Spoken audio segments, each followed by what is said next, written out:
Otro día, otro episodio que considero que va a ser muy interesante, con un invitado que ya habréis escuchado los que sois veteranos del canal, con el físico Víctor García. ¿Cómo estás, Víctor? Buenas, bien. Hoy vamos a hablar de una de las noticias científicas, no solo del año, ya veremos en el futuro si es potencialmente y en retrospectiva una de las noticias de la década.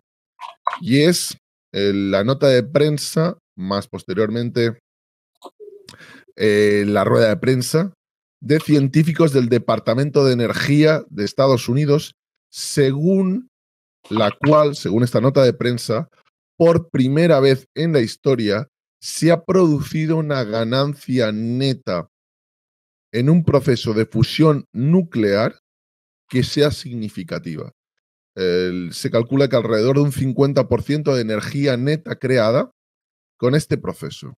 La fusión nuclear es uno de los mayores sueños de la física, de la ciencia y diría que del hombre moderno. En los últimos 40, 50 años, podríamos extendernos un poco más, porque tendría unas consecuencias, que ahora hablaremos de ello, de todo tipo y, sin exageración, macrohistóricas.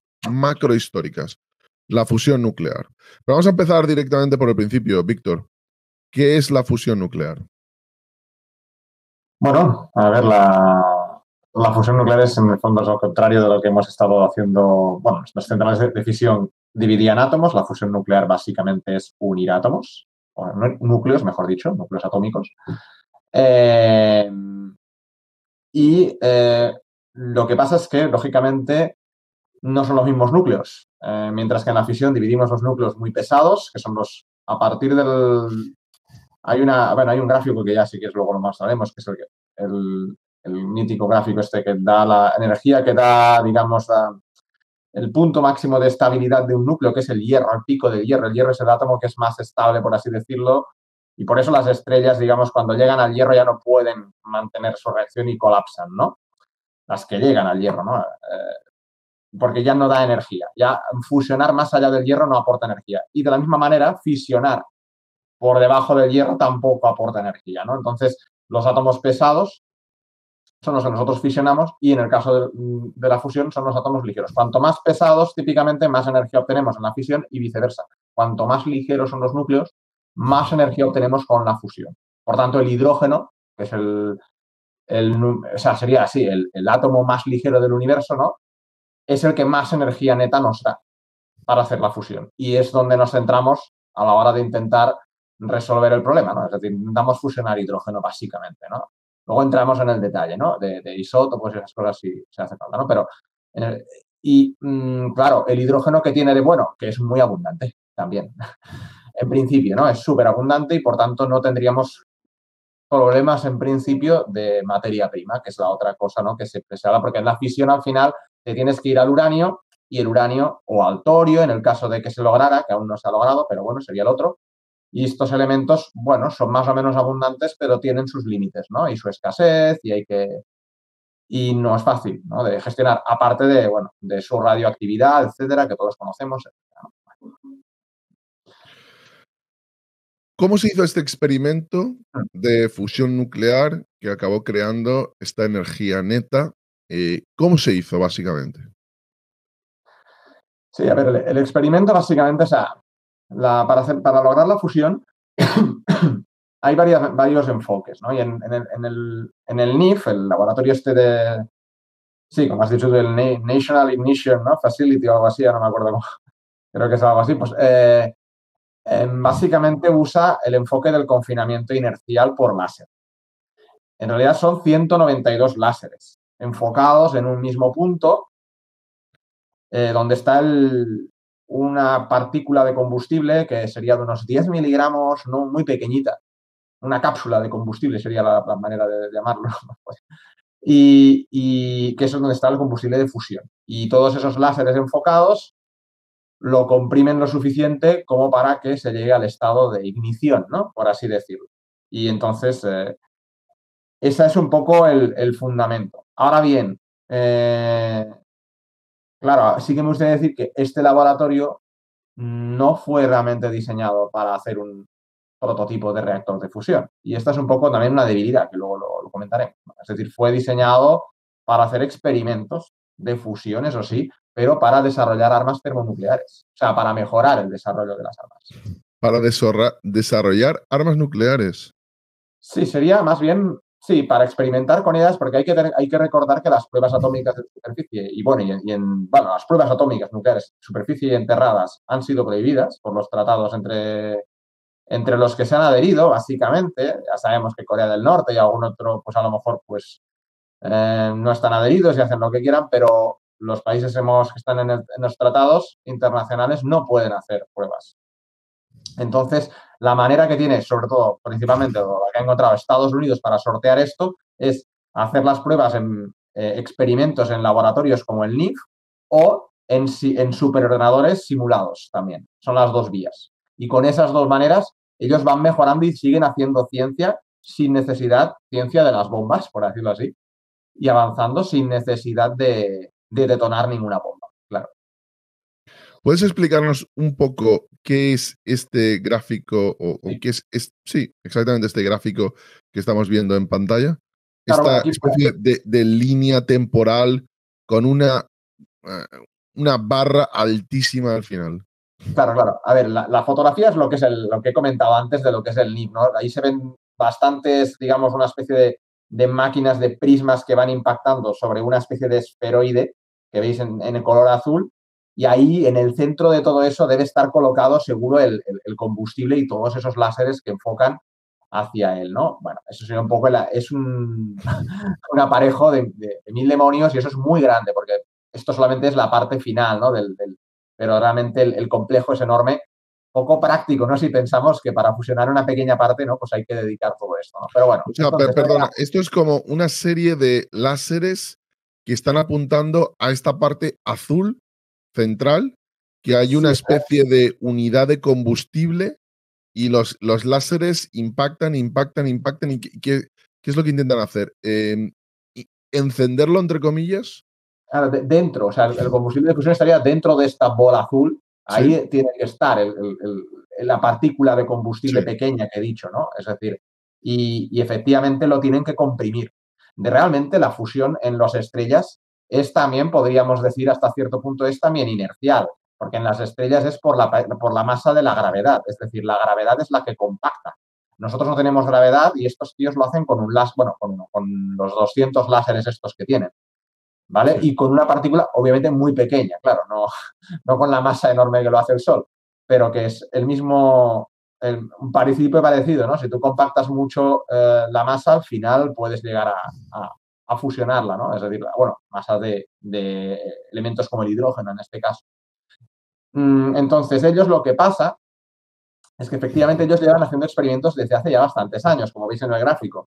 Y el hito para ellos es que por primera vez han obtenido, claro, esto es el coeficiente, ¿no? En la izquierda, como veis, está el coeficiente, ¿no? De la energía entrante y la energía saliente.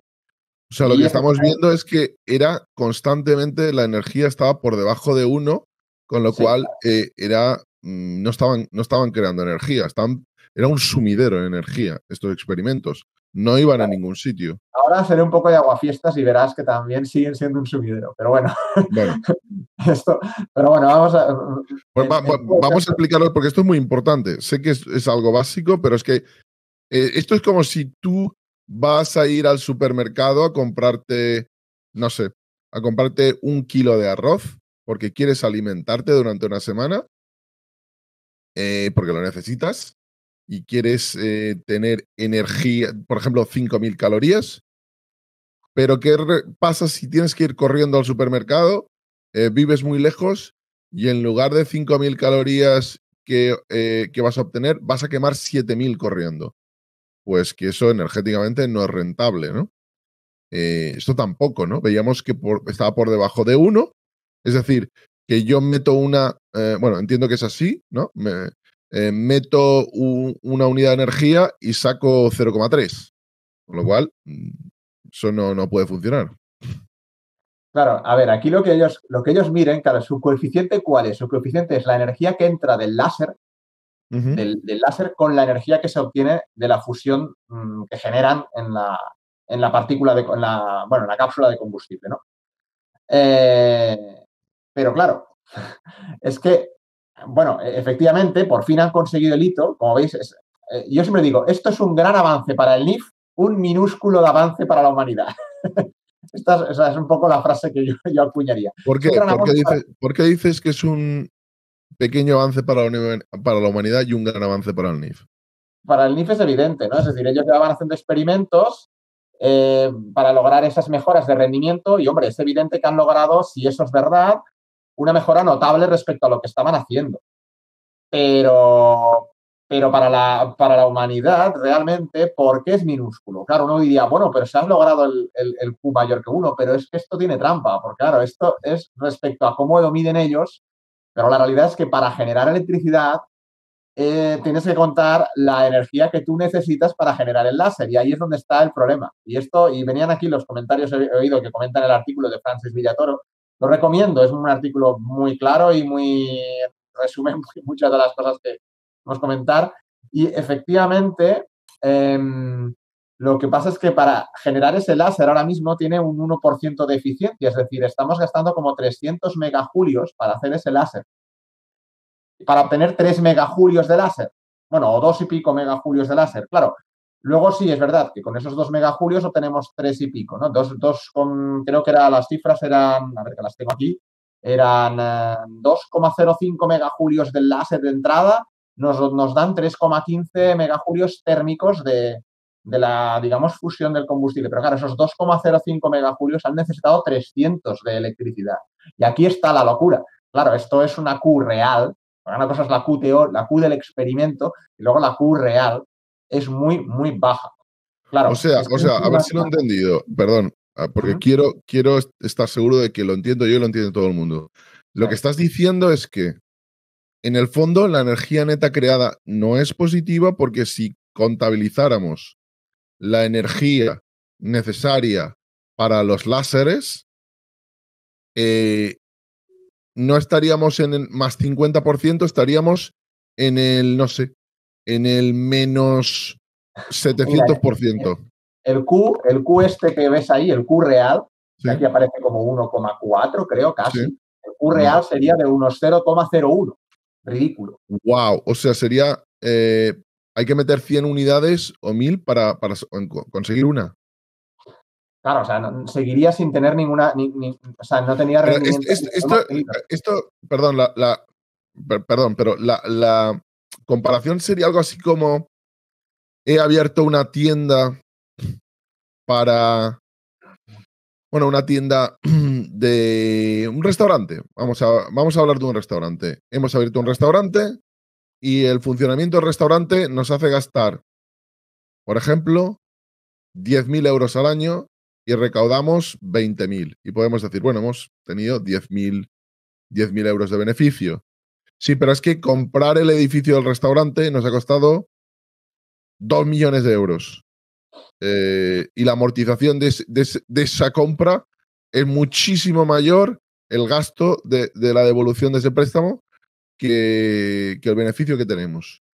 Sería algo así como que aún no estamos No, esto, ni cercanos a energía neta de positiva hecho, total. no me atrevo ni a calificarlo como avance a nivel de fusión comercial. A nivel del NIF es un avance, porque para sus experimentos es obvio que ellos han mejorado y por eso lo han publicado y lo han anunciado. Lo que pasa es que luego la prensa tiene un deje de que cada vez que hay un avance con la fusión se hypea un montón. Y esto, claro, ha generado unos hypes Pero es que la periódicos. portada de la CNN era brutal, era avance histórico de la humanidad. Bueno, era tremendo, era tremendo. Claro. Y no niego que la fusión pueda tenerlo eventualmente en las próximas décadas, ese avance esté más o menos cerca. Yo no lo sé, porque evidentemente nadie lo sabe, ¿no? Pero no es descartable, pero es evidente que este no creo que sea. Pero sí que, o sea, no lo es, vamos. Pero sí que me gustaría decir, ¿no? Que es que realmente, de hecho, es que el mejor coeficiente que se ha obtenido hasta la fecha creo que es en el JET, si no me equivoco. JET es el tokamak. Bueno, luego hablaremos, pero es el mini ITER, por así decirlo, que está en el Reino Unido, creo, con el que se habían hecho los últimos, y este había conseguido un 0,7 máximo. O sea, seguimos estando por debajo. Esto es lo más que se ha conseguido. Supongo en un pico ahí puntual. Es que hay otro punto, y es que aquí hablando de picos, justamente, y es que el NIF también, como no está hecho para esto, el NIF es una fuente de energía, perdón, sería, en caso de conseguir viabilidad, o sea, bueno, poniéndonos muy quiméricos, ¿no? El láser súper eficiente y funcionara, y el NIF es un pulso. ¿Cómo extraes la energía de eso? Tampoco está diseñado para ser una central. No es lo mismo que lo que vamos a ver luego, que lo que pretende ser el ITER o otros proyectos en lo que ya hay un enfoque más de hacer de reactor de central. Esto no lo es, porque es para hacer experimentos. Entonces, digamos que incluso aunque lo obtuvieran, aquí nos falta también bueno, ¿y cómo diseñas a partir de aquí una central o sea, un reactor que sea funcional, viable, para extraer la energía de aquí de forma continua y no que... No, porque es un poco un concepto que nadie tiene claro cómo hacer una central a partir de un confinamiento así, inercial, con láser. Nadie lo... Bueno, no sé si hay algún planteamiento por ahí, yo la verdad es que no, tampoco. Si lo hay, no lo tengo constancia, pero no parece que sea ese por ahora. O sea, el desarrollo que están haciendo en el MIP no va en esa línea, evidentemente. Bueno, de hecho, a mí me gustaría hablar también de cómo funciona este experimento al detalle, más o menos. ¿Cuáles van a ser las aplicaciones en caso de que esto acabe desarrollándose a nivel comercial en el futuro? Pero bueno, vamos a empezar por el principio. Vamos a ir mostrando más de estas diapositivas que habías preparado. Vamos a que nos expliques cómo funciona más al detalle la fusión nuclear. Confinamiento magnético. ¿Qué es el confinamiento magnético? Claro, exactamente. Esta es la idea de confinar mediante campos electromagnéticos. Sería electromagnético en realidad, pero bueno, sí. Ha sido las prisas, sí. Pero bueno, más que nada es básicamente con campos electromagnéticos hacer lo mismo que hace el NIF, pero de una forma más estable y constante y continua. Eso se podría lograr. Y esto, el paradigma, digamos, de reactor sería el tokamak, que es el toro, bueno, se llama toro la figura esta del donut, ¿no? La clásica figura. Y luego hay otra variante, que si queréis también la comentamos, que es el Stellarator, que usa otro enfoque, pero se calcula que va bastante más atrasada en avance tecnológico que el tokamak. Por eso se centra casi todo y el ITER va por el tokamak. El ITER usa el enfoque del tokamak. Básicamente lo que hay son estos, digamos, el conducto, ¿no? Donde está el plasma, porque tú lo que haces es inyectar primero el combustible ionizado para que precisamente los campos electromagnéticos lo puedan confinar y desplazar. Por lo tanto, es plasma. Por eso se llama sala de plasma porque ya está ionizado, ¿no? Entonces, con los campos electromagnéticos tú lo confinas, generas la reacción de fusión e intentas aguantar eso. Esa es un poco la idea. Claro, los dos enfoques son distintos. En uno, el tokamak es simétrico completamente, pero tiene un problema y es que esa simetría hace que los campos sean más débiles en el exterior que en el interior y hace que el plasma se te vaya hacia las paredes. Se te desestabiliza, pierdes la reacción y se apaga.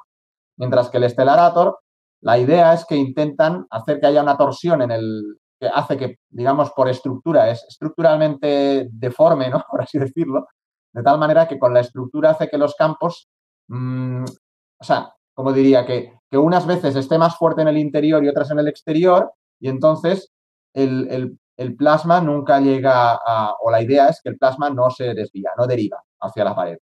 Obviamente, ¿cómo evitas con el tokamak que derive? Pues teóricamente modificando dinámicamente los campos electromagnéticos de una manera que tienes que conocer el estado del plasma en tiempo real, etcétera. Es complejo. Es decir, es todo un reto, pero aún así los mejores logros se han logrado con el tokamak y por eso lleva a la delantera. Lo cual no quiere decir que no podamos ver sorpresas y que a lo mejor eventualmente en un futuro igual le pase por delante el otro, aunque es poco probable, ¿no? Y de hecho el ITER, como digo, el ITER va por esa vía, ¿no? Entonces, cosas que me gustaría comentar. Claro, dices, bueno, ¿y cuánto es el Q que tendría que tener esto? O sea, el Q cuando hablo del Q, hablo de la relación, ¿no? Masa, de energía inyectada respecto a energía que se obtiene, ¿no? Es decir, Hemos dicho que tiene que ser positiva mayor que 1, obviamente, porque si no es mayor que 1 estás perdiendo energía, estás haciendo, ¿no? Gastando más calorías de las que luego vas a comer, por tanto no tiene sentido, pero no nos basta con que sea un poquito positiva, tiene que ser un poquito mayor que 1, tiene que ser bastante mayor que 1. Porque además, efectivamente, digo, ¿de dónde saca la energía? La saca de calor, es decir, todo esto genera calor. Cuando tú tienes el plasma encendido y estás calentando y luego tú tienes que hacer un ciclo de vapor o lo que sea. Por tanto, vas a tener pérdidas. Y típicamente un proceso térmico de vapor normal tiene un 65% de pérdidas o lo que es lo mismo un 35% de eficiencia, típicamente. Entonces, claro, esto te quiere decir que un Q de 10 querría decir que si obtuvieras 10 veces más energía de la que inyectas, en real se te quedaría más o menos en 3. O sea, un 10, bueno, un 10 absoluto es un 3 eléctrico, por así decirlo. Eléctrico sería. Es decir, la electricidad que obtendrías aprovechable sería tan solo el triple de la energía inyectada en vez de 10 veces, ¿no? Este sería más o menos. Y por tanto, típicamente yo creo que es un Q de 10 es como lo mínimo para que la cosa empiece a ser viable a nivel, digamos, técnico, comercial, etcétera. Y esto hay que obtenerlo. Y esto es lo que el ITER tiene como objetivo de obtener. El ITER, digamos, va O en sea, esa. que de forma neta, en lugar de tener una ganancia del 50% en el proceso, al menos se tendría que tener una ganancia del 1000%. Eh, Contabilizado todo, ¿no? Contabilizado todo, los láseres y todo, que ahora no está contabilizado. Claro, porque hay que tener en cuenta esto, es lo que he comentado, es decir, luego tienes las pérdidas térmicas de calor, es decir, o sea, una central nuclear de fisión, las normales que tenemos, están perdiendo calor, pero tienen un montón de pérdidas de calor, que luego es un residuo, no solamente están los residuos radioactivos, sino que está el residuo térmico, el residuo de calor, el calor residual, que si están en un río, a veces las centrales francesas han tenido que apagar porque el río estaba demasiado caliente, sobre todo en verano le suele pasar, y entonces no pueden echar más calor de cierto nivel, porque si no, básicamente matan todo lo que hay si lo calientan demasiado. Y ¿Y cuál sí, sí, sería el residuo de estas reacciones de fusión nuclear? ¿Hay algún residuo o no? claro, a ver, en este caso, o sea, el calor lo tendrías igual, el calor residual sería un problema que habría que gestionar y luego vemos que también es una de las cosas que aún no está tampoco resuelta, ¿no? Cómo lo evacuas. Y el otro, pues que pues probablemente, claro, y esto es lo que tampoco se sabe bien, ¿no? Es decir, qué tipo pero tendría residuos radioactivos, teóricamente de corta vida, y digo teóricamente porque al final, a la hora de la verdad, lo veremos cuando se sepa cómo es el diseño final, cuáles son los materiales que se irradian, etcétera. Pero esos residuos vienen porque los neutrones que genera esa reacción, que luego lo vemos también si quieres, es decir, Sí. pueden activar átomos dentro del reactor.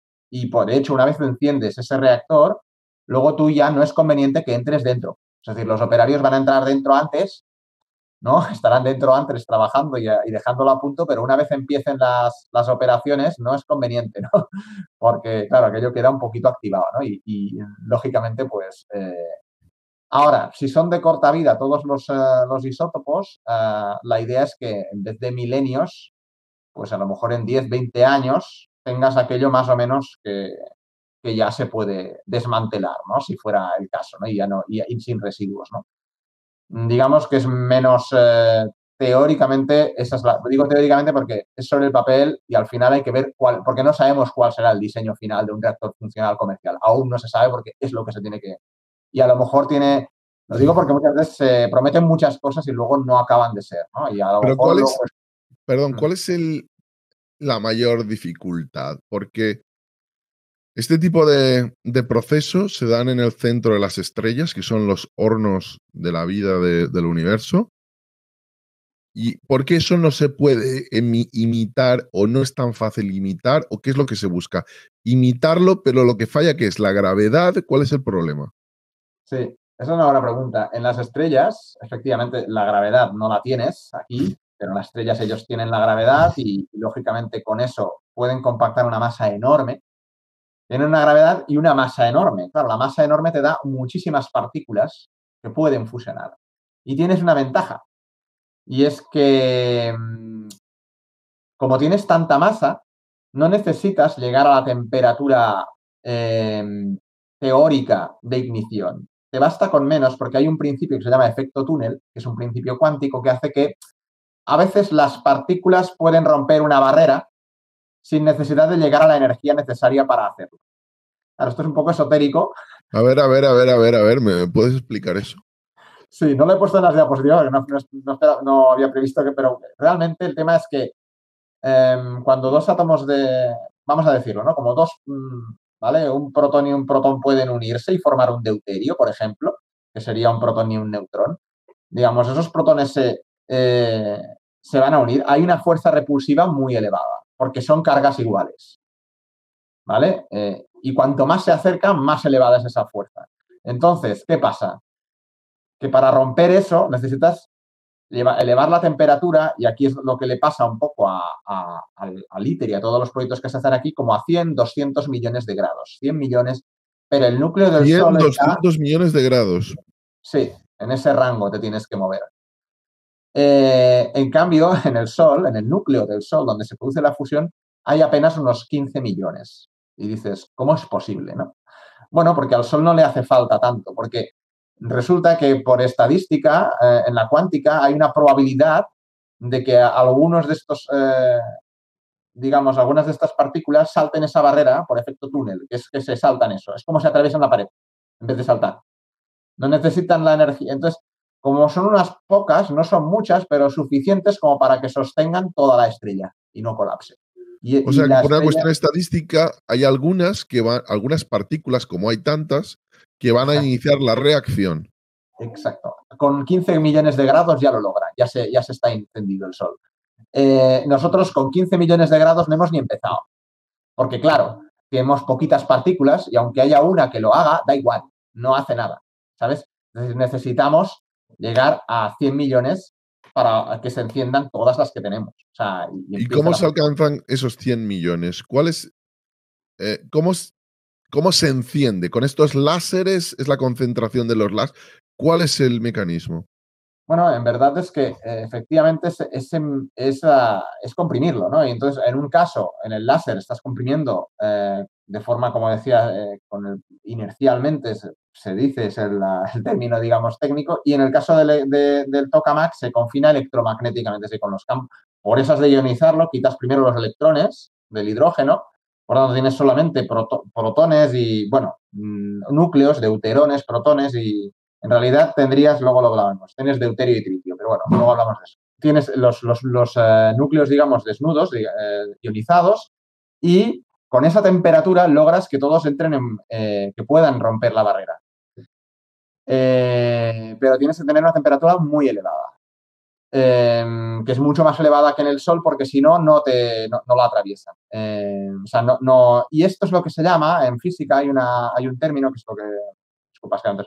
que es la sección eficaz, que es un concepto que lo que hace es, te mides qué probabilidad hay de que se ocurra eso, según el tipo de reacción. Entonces, eso hace que se escojan unas determinadas reacciones en favor de otras. En el caso del ITER y de la mayor parte, y también del NIF, la reacción que se ha escogido es la de deuterio con tritio, porque eso es, digamos, son los núcleos que es más probable que entren en fusión.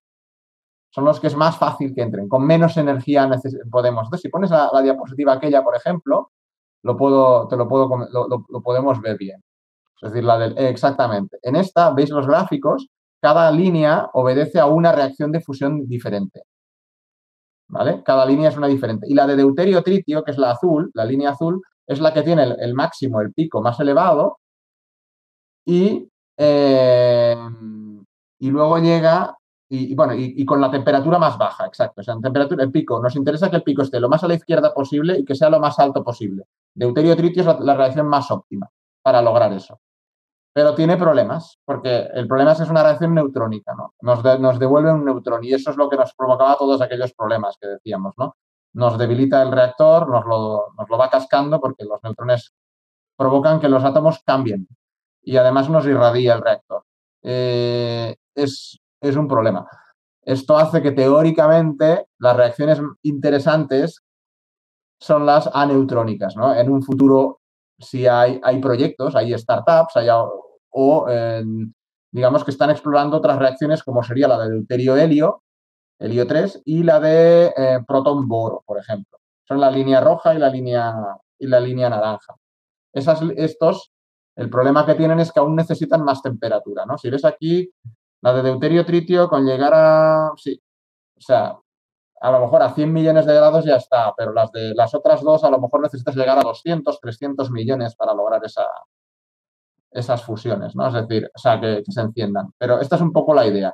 Tienes que escoger una reacción y que sea, digamos, dentro de las óptimas que son estas. Claro, ¿qué pasa?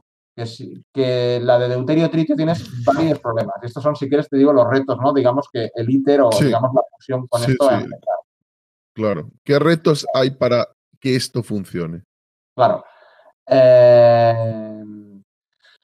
O sea, el primero ya lo has visto. O sea, el primero, evidentemente, tienes que mantener el confinamiento, el tiempo suficiente con un Q10, todo esto es obviamente, pero esto es lo que todo el mundo. Esto es el ranking, ¿no? Pero otros retos que son más logísticos has de obtener el tritio. El tritio, dentro del deuterio-tritio, el tritio no está en la naturaleza. El deuterio sí lo está.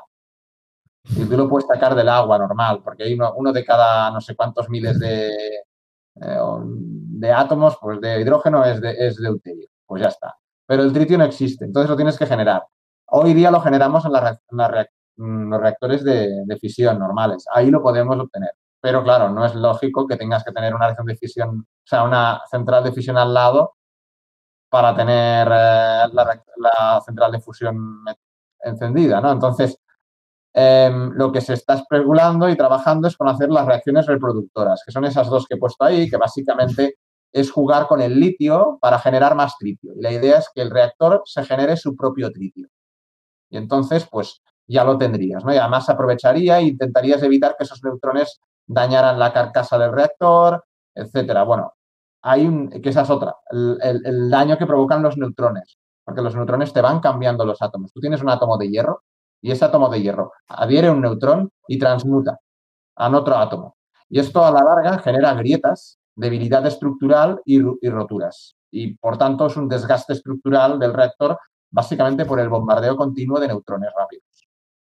Esto tampoco se sabe muy claramente aún cómo resolverlo. Es el tema de lo que hay varias ideas y se tienen que investigar en el ITER.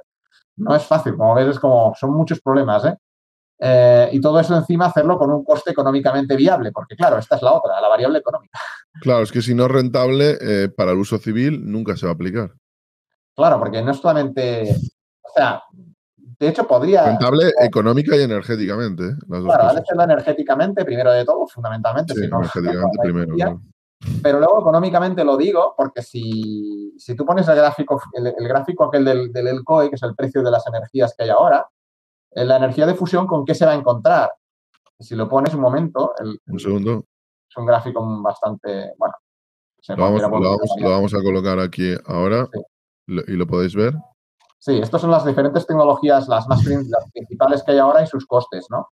Claro, la fusión Vemos una nuclear, bajada tremenda de la energía solar. claro, la solar es brutal y espérate lo que le queda. Pero el tema de todas estas es que la fusión llega y va a llegar a un ELCOE el que sea. No sabemos si estará, imagínate cuando llegue y que esté en 100, en 200, no lo sabemos. ¿Dónde va a estar su punto de partida? Tendrá que estar, lo más probable es que sea cara de inicio.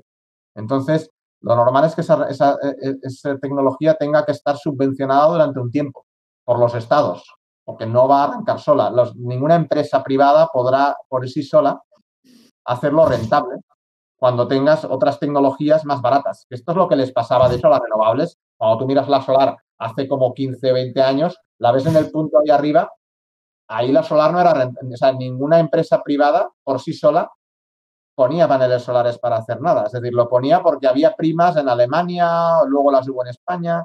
Si no, no se ponían. Esto le pasará a la fusión cuando salga y aquí el tema es hasta qué punto no estará fuera de mercado. Es muy poco probable que esté en el mercado cuando salga, obviamente, pero ¿cuándo de lejos estará? ¿No?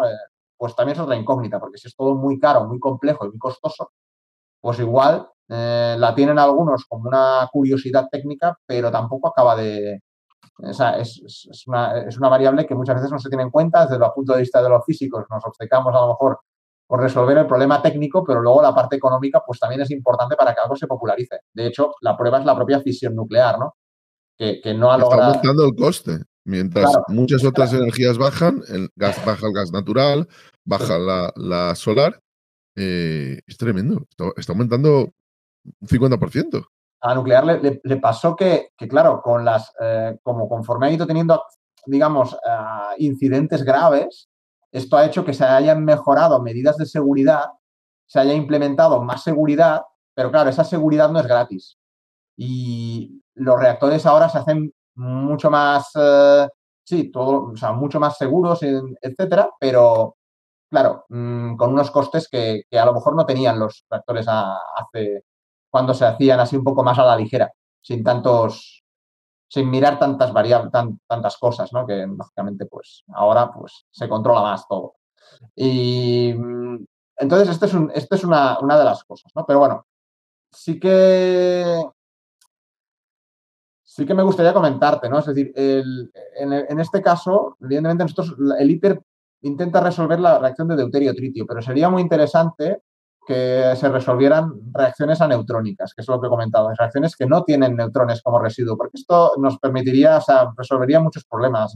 Resolvería el problema de los neutrones que nos perjudican y que son un problema, o sea, básicamente para el reactor y cómo los gestionas, y que es la peor radiación que hay, o sea, la de los neutrones, la que más casca. Y además permitiría mejorar la eficiencia de la captura de la energía, porque si tú tienes solamente partículas con carga, protones, núcleos de helio, lo bueno que tienes es que puedes capturar la energía mediante electromagnetismo y no con procesos térmicos. Y esto la teoría es que te daría eficiencias ya más cercanas al, no sé, 70-80%, por ahí podrías rondar. Es decir, eficiencias mucho más altas que el 35% que comentábamos de un proceso térmico. Pero bueno, eh, esto, hay varias empresas, están los del MIT con un proyecto, en este caso es parecido al ITER, pero más pequeñito. Está la empresa de Lyon que intenta hacer la reacción de deuterio-helio. Hay otras que intentan hacer la del protón-boro, pero todo esto está muy especulativo. No sabemos hasta qué punto están esta gente cerca de lograr algo. Pero bueno, evidentemente hay cierto capital, venture capital, ahí muy puesto en esto. Es un poco como el que apuesta a la startup de no sé qué, a ver si se convierte en un Facebook, ¿no?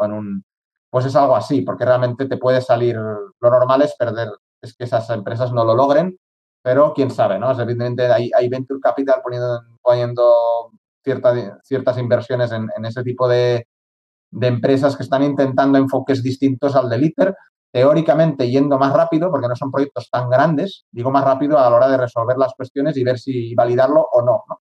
El ITER va lento y aquí es lo que, si quieres, los plazos, digamos, en los que se prevé el tema de la fusión comercial, sí, todo va bien, si quieres te lo comento, porque no sé si...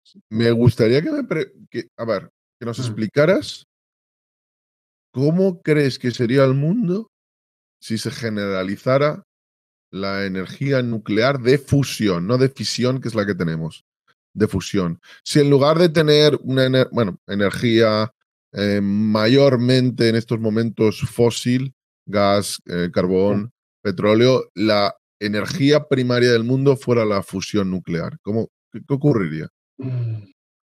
Claro. Bueno, a ver, yo, yo creo que le veo varias cosas que podrían pasar. Una es que la fusión, una de las cosas que veo que casi seguro si se logra podría permitir es, bueno, seguro tampoco hay nada, pero creo que sería un salto también en la exploración espacial. Es decir, en el sentido de que dispondríamos de, porque una vez, digamos, desbloqueas ese conocimiento, podríamos enfocarnos en intentar hacer motores de fusión o tecnologías con la fusión que pudieran funcionar en el espacio. Y esto sería, no en la Tierra, pero sí en el espacio, podría tener un impacto, ¿no? De cara y luego con todo lo que eso puede pasar, ¿no? Es decir, capacidades de acortarlos. Porque hoy día seguimos todo digamos, con sistemas que siguen siendo bastante lentos. Y bueno, es una de las posibilidades, ¿no? Que eso tuviera un impacto ahí. En cambio, en la Tierra, a ver, en la Tierra su impacto no sería, a mi modo de ver, distinto al que pueda tener, en el fondo, la escalabilidad de cualquier tecnología que nos dé energía barata y abundante.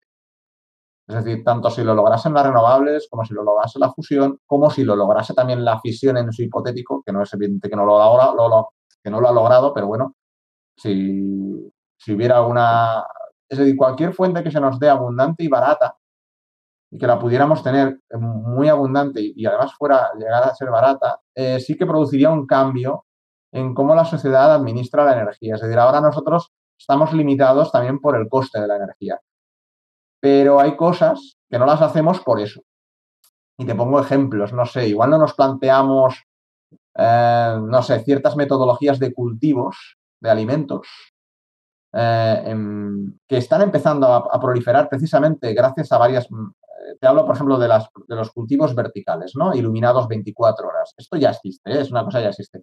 Pero hasta hace poco no era nada rentable. Ahora lo empieza a ser, empiezan a explorarlo. ¿Por qué? Porque los LEDs son muy eficientes y ya no son bombillas, sino que son LEDs que son muy eficientes, que ponen la longitud de onda precisa y luego que además se ponen paneles solares y molinos ahí conectados y aquello más o menos empiezan a salir las cuentas. Claro, si tú tienes energía muy barata, puedes fliparte con eso y empezar a producir alimentos, como quien dice, en la propia ciudad, bajo tierra. Puedes Bueno, producir quizá... perdona, te diré más. Cuando yo vivía en Islandia, estoy hablando hace años, Claro. allí ellos producen tomatitos, producían diferentes, y lo producían, como tienen energía geotérmica muy barata, eh, básicamente iluminando dentro, dentro de invernaderos, una cosa enloquecida, ¿no? Pues Sí, eso se podría generalizar, ¿no? claro, esto yo creo que, y esto por eso digo, esto es una cosa que va con la fusión, pero también va con las renovables, va con cualquier forma que logre abaratar. Es decir, si tú logras hacer que la energía sea abundante y barata, esto es un cambio que se va a producir. Es decir, que puedes enfocar a producir alimentos en zonas que a priori no serían, o simplemente aumentar la productividad de una misma hectárea a un nivel loquísimo, ¿no? Porque puedes hacer diversas plantas o las 24 horas iluminado, todo. Es decir, que esto ahora mismo, pues también lo mismo con la carne, si se resuelve, esto va por otro lado, pero si se resuelve digamos, la síntesis de proteínas, etcétera, ¿no? De células de carne. Eso es muy intensivo energéticamente, seguro lo es, pero claro, si la energía es barata, oye, igual te puedes plantear hacer leche artificial o mil cosas así artificiales. Es decir, la alimentación podría tener una revolución, una especie de revolución, digamos, no verde, sino, no sé cómo lo llamarían, ¿no? Pero una revolución alimentaria de producir los alimentos. Otra cosa sería el agua dulce. El agua dulce es muy costosa de obtener fuera de la natural, porque tienes que desalarla y eso, pues, obviamente tiene unos límites. Pero Ese si es un tenemos proceso, el bueno, el desalinizar el organización. agua, es un proceso energético que hace que no sea rentable en muchas ocasiones y que de serlo, porque tenemos energía de sobra, podría cambiar incluso el ecosistema en zonas semidesérticas. Sí, sí, exactamente. Es lo que te iba a decir. Es decir, como tú tienes, si tú, imagínate que tú puedes tener toda el agua que quieras, el agua dulce que quieras, ¿eh? Claro, es que te puedes plantear, y esto me lo pienso en países que a lo mejor tienen mucho desierto, por ejemplo, o muy áridos, puedes decir, pues voy a reverdecerme toda este área, trayéndome agua y canalizándola hacia arriba, además, canalizándome la tierra adentro, agua dulce desalada del mar, ¿no? O sea, a lo loco. Y empiezo a meter, ya se hace, es decir, que hay países que lo hacen, pero en pequeñas parcelitas. Arabia Saudita lo ha hecho, Israel también. No sé, hay países que están invirtiendo en eso y investigando, pero aún es como que es no está hecho a una escala grande porque tampoco es como, a ver, son países que al final tienen, en el caso de los países árabes, pues ya sabes, tienen ahí el petróleo y todo eso, digamos, el exceso energético que tienen les permite hacer ciertas barbaridades que a lo mejor no harían, pero en el momento en que tienes energía barata, eso puede ser en todo el mundo. Es decir, y sí, puede ser un cambio drástico. La otra cosa es que se podría hacer, lo han comentado por ahí, y es verdad, la fusión nuclear teóricamente con tanta intensidad de energía podrías llegar a transmutar elementos también. Ahora es una cosa súper cara de hacer, quimérica, pero si tienes una cantidad de energía desorbitada, podrías fabricar los elementos. Podrías llegar a fabricar oro, a fabricar elementos que necesitaras. Esta idea de, es que necesito neodimio y se me está agotando. Pues me lo fabrico, ¿sabes? Obviamente esto sí que es súper ciencia ficción, lo digo porque pero bueno, evidentemente, si tienes una energía suficiente y neutrones para golpear los átomos adecuados, pues tú puedes fabricarte los elementos a la carta, ¿no? Eso podría ser otra. Pero pero diría otra más, que me parece más importante aún que esa, porque al fin y al cabo tampoco estamos en esa situación de que necesitemos, hoy por hoy creo que sigue siendo más barato minar que plantearse transmutar, ¿no? Pero recapturar el CO2 atmosférico. Es decir, y esto es luego seguirá con el colapsismo, pero luego vamos del tema del colapsismo pero sí que es verdad que el CO2, para recapturarlo es un proceso endotérmico muy intenso en energía también y que necesitas energía sobrante, ya sea de las renovables o de la fusión. Entonces, si tú tienes una abundancia energética, te puedes plantear, llegado el caso, de decir, oye, ¿por qué no empezamos a hacer geoingeniería aquí y recapturar una buena parte de, del CO2 de la atmósfera, ¿no? Intentar reducir la concentración de CO2 en la atmósfera. Pues también sería planteable, ¿por qué no? Claro, es decir, y sería una opción también en qué gastar esa energía, ¿no? Y bueno, y ahora te suelta ahí un balón, a ver cómo lo rematas. ¿Cuántos o a qué distancia temporal crees que estamos de que este tipo de energía, este Sí. tipo de técnicas de fusión nuclear se conviertan en algo aplicable comercialmente? Claro, a ver, aquí, luego digo mi opinión, pero primero voy a decirte primero lo que está en el roadmap del ITER, ¿vale? Que es como lo que es más. Claro, el roadmap del ITER hay que decir, la hoja de ruta del ITER, que ya se ha retrasado. No es la hoja de ruta con la que se hizo, porque ha habido retrasos, entonces es una hoja de ruta que ya está corrida hacia adelante, ¿eh? Es aquello que siempre se dice, estamos a 30 años vista, pero eso se decía hace 30 años también, ¿sabes? O sea, entonces, digamos que es un poco el gran. Pero bueno, ¿qué es lo que nos dice en la hoja de ruta? Ellos dicen que para 2035 a 2040 ellos estarán fusionando deuterio-tritio en el ITER. O sea, estará acabado y además estarán usándolo ya para hacer fusión y experimentando y desarrollando y todo eso que es una ingeniería. 2035 a 40. Exacto. En ese rango de años, ahí teóricamente deberían lograr ese Q10 que hemos comentado y resolver además esos problemas técnicos que hemos comentado, de realimentar el tritio, proteger el reactor, etcétera. Resolver todo eso. Una vez lo tengan todo eso más o menos resuelto y todo yendo bien, claro, todo yendo bien, van a tener que hacer otro reactor que se llama el DEMO, que sería el sucesor de ITER, que es un reactor que ya sí pretende. O sea, y después de todo eso, hacer otro reactor porque el ITER no es suficiente. Claro, porque el ITER en realidad es un reactor experimental, pero luego tienes que hacer uno ya con todo el conocimiento que has adquirido, que no sea para hacer un experimento, sino que sea en plan demo de demostración. Se llama demo por eso. Sabes que no son muy A ver. originales. Entonces ahora estábamos en el prototipo y luego pasamos al demo y luego ya pasamos al comercial, ¿o cómo va eso? Sí, realmente demo sería el primer reactor de demostración que sería parecido a como debería ser ya uno comercial. El demo ya sería un reactor que sería, si todo va bien, finalizaría en 2050. En 2050 empezaría a operar y debería llegar a un Q entre 20 y 25, que ya es una cosa mucho más razonable. Sería más grande que el ITER. Y en principio se construiría más rápido porque ya irías con todo el conocimiento adquirido del ITER. Pero todo esto es en teoría. Estoy hablando de muchos, fíjate que he dicho muchos en teoría, también. Uy, eso es mucho cuento de la lechera, ¿no? Si ocurre esto, ocurrirá lo otro, y si ocurre lo otro, ocurrirá lo de más allá. Hay mucho, sí, y puede haber mucha junta de la trócola, como dices tú también, entre medias también, sí. Porque, claro, el demo, o sea, todo esto es funcionando todo bien. Te plantas a 2050 con el primer reactor que funciona. Y a partir de ahí empezar a escalar, poquito a poco. Claro, porque ese conocimiento, de repente no vas a tener un montón de reactores construidos en la Tierra, sino que esto va, pues ya lo sabes cómo. Pero claro, esto es el ITER. Nos podríamos ir a 2070, 2080. Hasta que la reacción, sí, en 2070 ya el concepto ya estaría más extendido y probablemente empezaría la fusión a tener ya una parte del pastel importante. Pero, ¿dónde está la confianza de que se pueda lograr antes? Y ojo, no tengo yo mucha, pero bueno, que pudiera pasar. Es en las otras empresas que hay, no solamente, sí, de la del MIT, otras que hay startups privadas, alguna de ellas pueda lograr algún avance disruptivo en ese campo.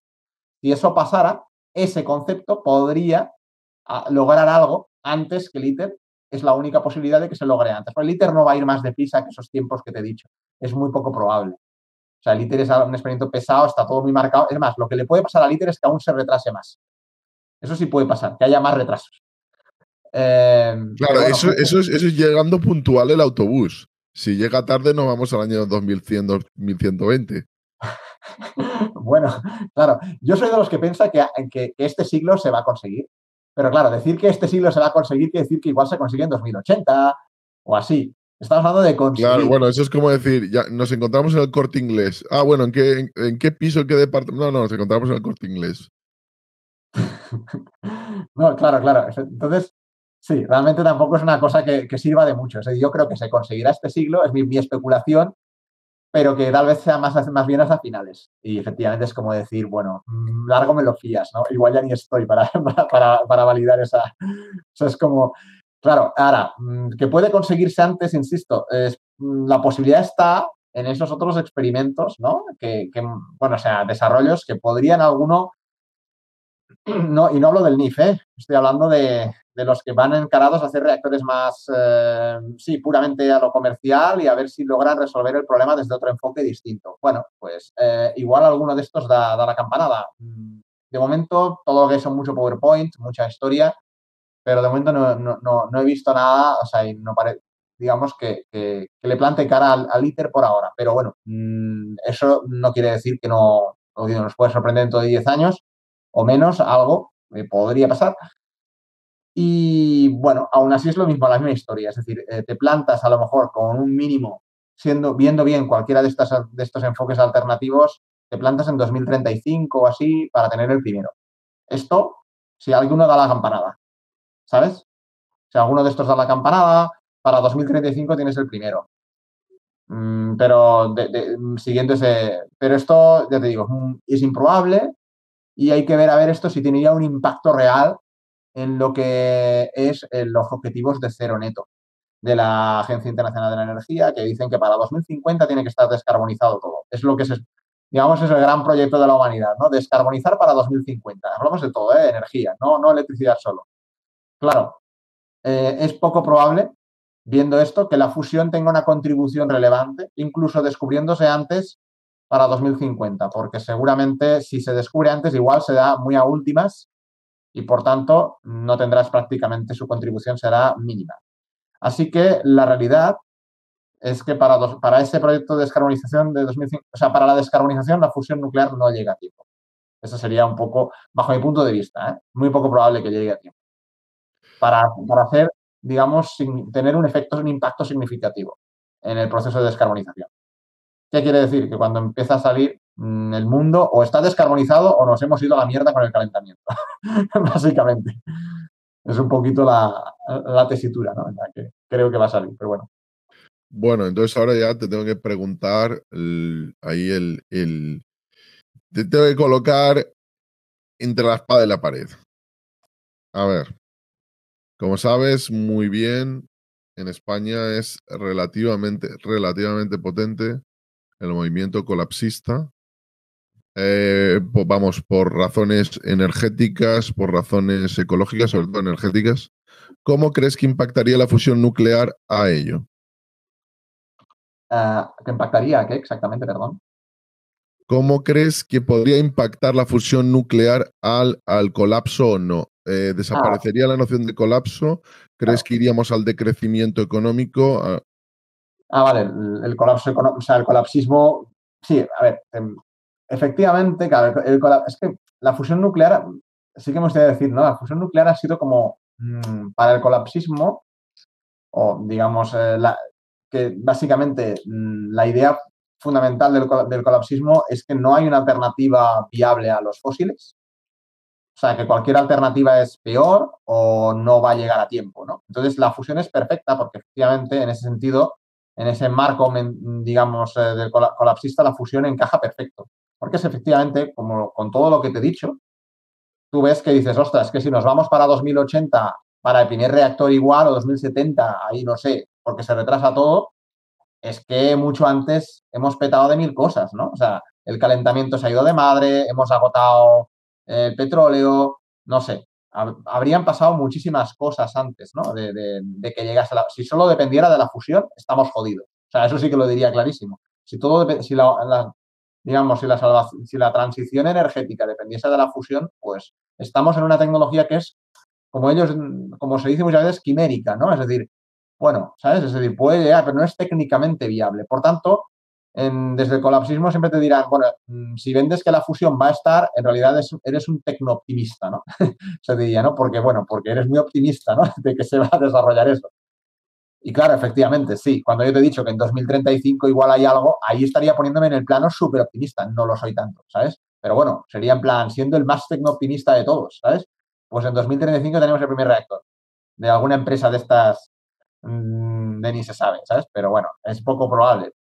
Pero claro, es que ahí me pondría como, digamos, en la confianza en un Deus ex machina, al final, en que supuestamente nos salva, digamos, de ese colapso y tal. Claro, creo que hay dos cosas que tienen que pasar. O sea, una tiene que pasar sí o sí, y es que hemos de encontrar la manera de electrificarlo todo, porque la fusión nuclear, no lo olvidemos, dará electricidad. Con lo cual, la electrificación es impepinable, con renovables, con fusión, con fisión, con lo que sea. Porque al final las fósiles, digamos, se han usado de dos maneras, para hacer electricidad, pero también para hacer energía de forma directa. Y ahí esos usos no son electrificados.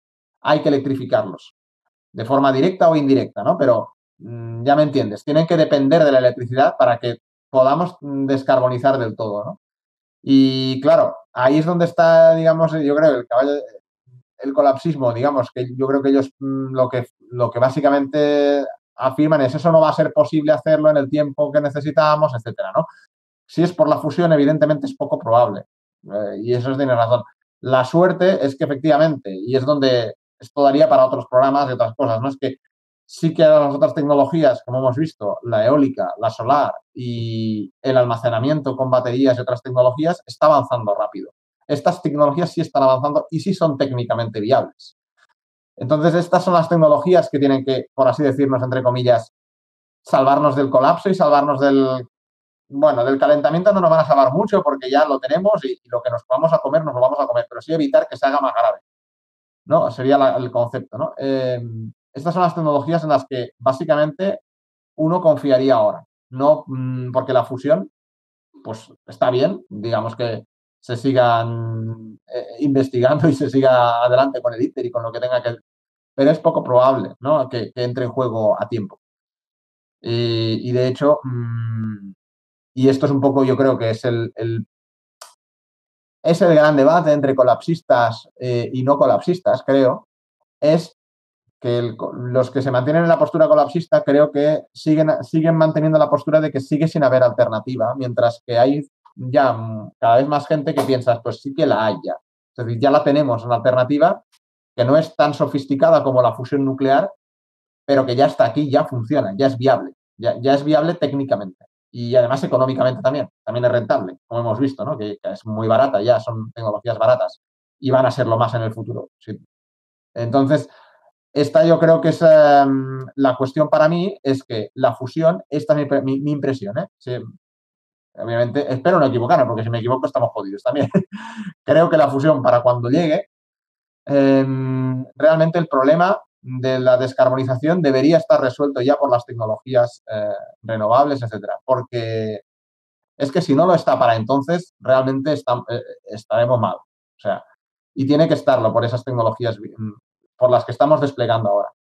Claro, es que hablamos de muchas décadas y esto debería ya haber tenido un impacto el crecimiento de las energías renovables y el almacenamiento.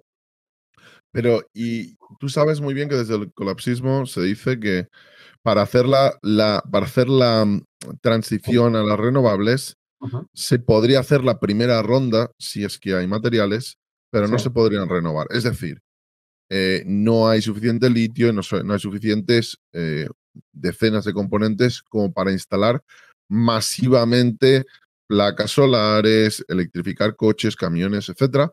Y si es posible hacerlo, no habrá para renovar esa, es decir, no habrá para hacer una segunda ronda de coches, una segunda ronda de paneles, una segunda ronda de todo. Pero Sí, ¿podría servir las renovables para ganar el tiempo suficiente para llegar a ese 2080-2100 en el que la fusión estuviera preparada? claro. Claro, aquí es planteando una tesis muy interesante, efectivamente. Es decir, eh, efectivamente, las renovables nos permiten ganar tiempo seguro, porque lo que estamos generando en las renovables es fósil que ya no vamos a tener que quemar.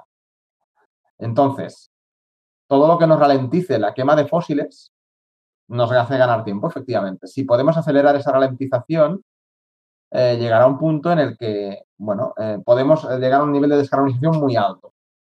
A lo mejor no para 2050, pero ya estar en un 90%. Si logramos eso efectivamente estamos ganando tiempo y mientras la fusión se sigue investigando.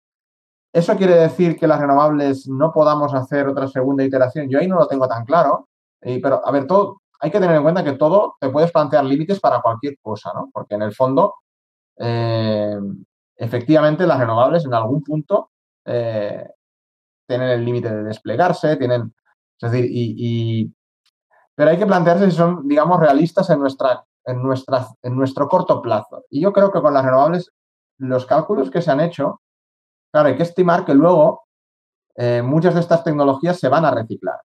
Es decir, tú cuando vas a tirar los molinos o cuando vas a tirar las placas, ya cuando tengas un montón o las baterías, ya no las vas a dejar en un vertedero sin más, sino que van a ir a un ciclo de reciclaje.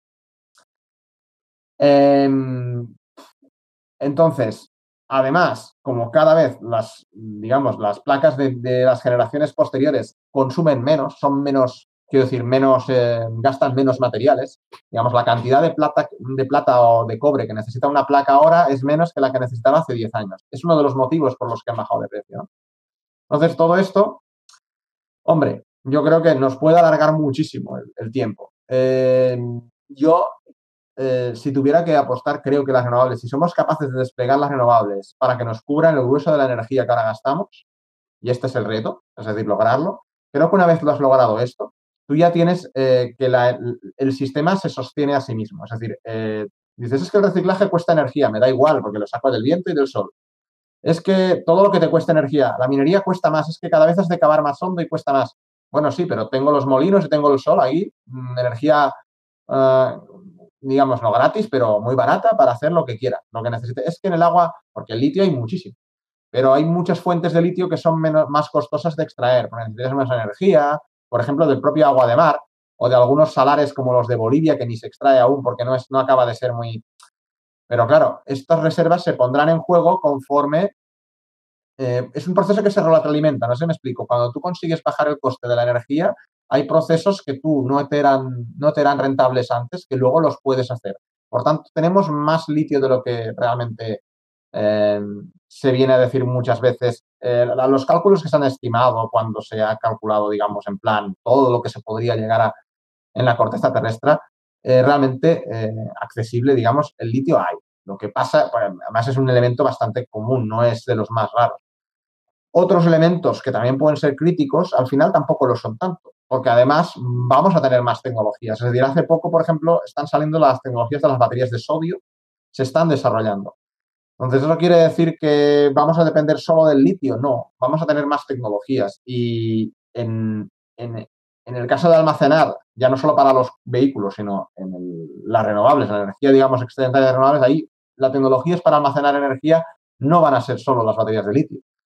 Lo que quiero decirte es que las renovables no son una única tecnología, sino que son como 10 o 20 tecnologías que avanzan en paralelo y que si alguna de ellas tiene algún punto, algún cuello de botella que la obstruye, vas a tener caminos alternativos para seguir avanzando.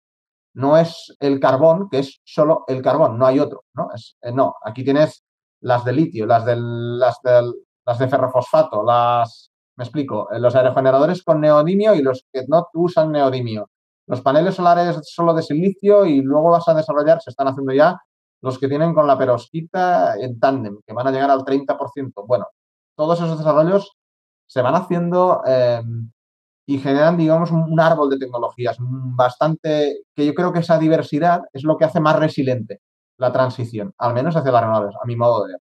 Más de lo que se dice muchas veces, ¿no? Que hay un material, se busca ese elemento que sin ese todo el castillo se cae, pero no existe realmente. El cobre se puede sustituir por aluminio, la plata por cobre. Quiero decir, hay muchos sustitutos que a lo mejor no son tan buenos, pero igual puedes eventualmente, si te falta uno, te falla uno, poner más del otro. No se me explico. No. Sí, sí, yo creo que ha quedado bastante claro. Antes de ir a las preguntas de los oyentes, porque además veo muchas, me gustaría plantearte lo siguiente. ¿Tú crees que si se desarrolla la energía de fusión nuclear, vamos a volver a la globalización en el mundo? Y me voy a explicar, ¿eh? Me voy a explicar. La globalización es un proceso que diríamos, bueno, hay gente que dice que empezó en el siglo XVI, otros que en el XIX, otros que en el XX, tras la Segunda Guerra Mundial. Otros ya se van a los años 80 con la apertura de China, los años 80 del siglo XX. Pero hay movimientos a favor, no me refiero a movimientos políticos, que también, sino a inercias del mundo a favor de la globalización e inercias en contra de la globalización. Los costes energéticos, por ejemplo, van en contra de la globalización. Si los costes energéticos bajan, va a ser un factor a favor de la globalización. Es decir, si traer un contenedor de China pasa de costar 10 a costar 2, evidentemente no significa que ese contenedor se va a traer, porque hay cuestiones políticas, si China va a ser sancionado, etcétera, etcétera. Pero bueno, se puede traer de Vietnam, de la India, de Pakistán o del país que sea. Y bueno, estaría por ver también si hay algunos elementos como los microchips que se consideran que son importantes desde el punto de vista geoestratégico y se tienen que fabricar en el continente. Pero viendo eso, si se baja el coste energético, podríamos decir que va a ser un vector para favorecer la globalización de nuevo.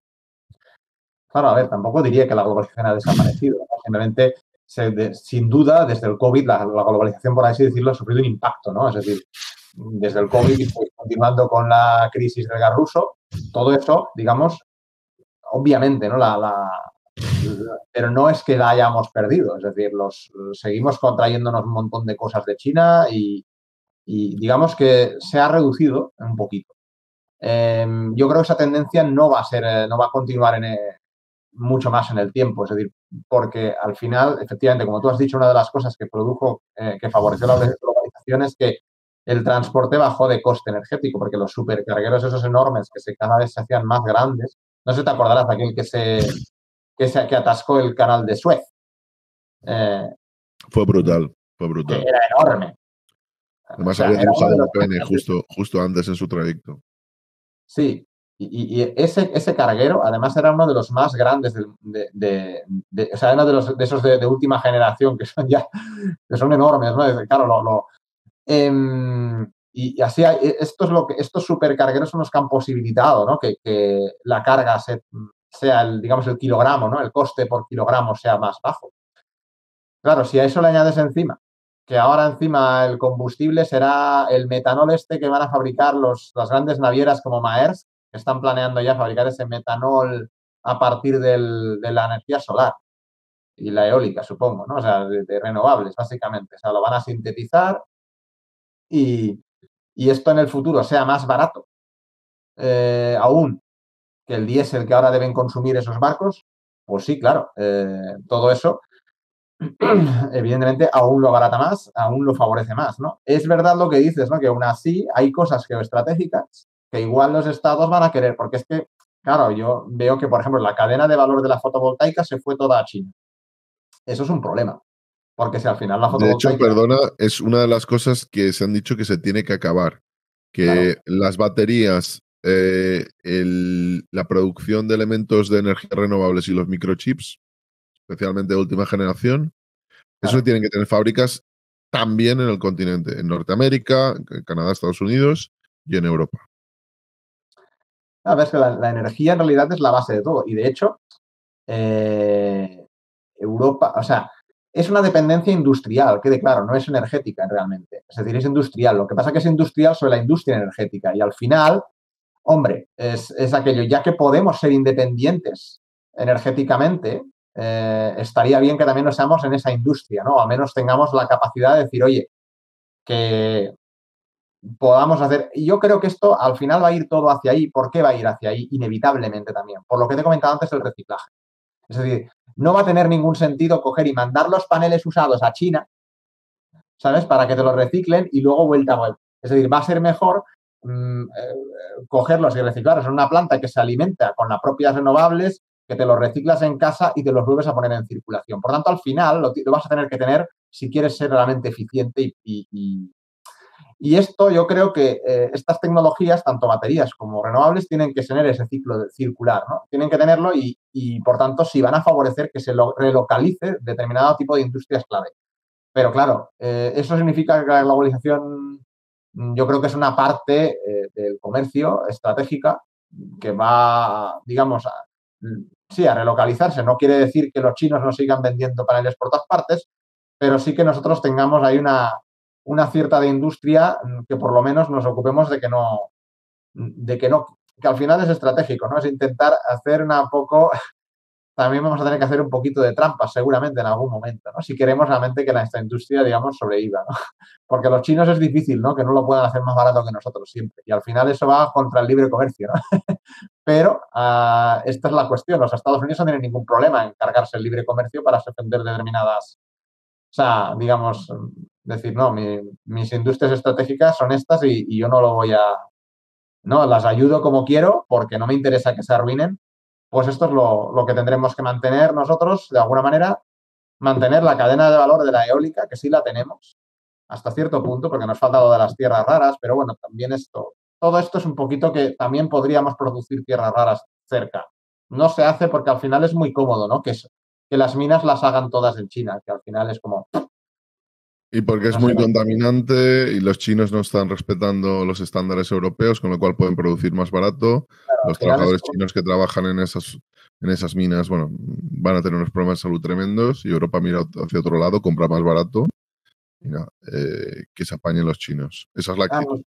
Sí, en realidad ha sido así hasta ahora. Yo creo que esto es lo que tiene que cambiar porque te das cuenta de que geopolíticamente es una vulnerabilidad el no tener esas cadenas, al menos una buena parte de ellas, no tenerlo controlado y poder, bueno, sobre todo eso, que eventualmente no te puedan cortar el grifo, básicamente, ¿no? No estés ahí.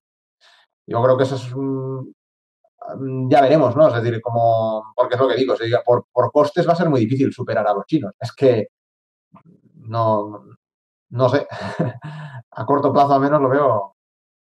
Pero bueno, que igualmente esto significa que la globalización se perjudica. Yo creo que esto es una pequeña parte. Al final, el comercio mundial son muchas más cosas, ¿no? Yo creo eh, que tampoco quiere decir que solamente sea China el gran productor, pero que al final o sea, la cinta transportadora, ¿no? Por así decirlo, de grandes barcos cargueros moviéndose por todo el mundo, esto yo creo que va a continuar. Entonces, esta es la clave, ¿no? Esto es lo que hace que. Es la ruta de la seda ahora, es esto. O sea, son los barcos estos. Y yo no veo que esto vayan a decir, no, pues ahora volvemos otra vez a la autarquía y a producirnos todos lo que no es.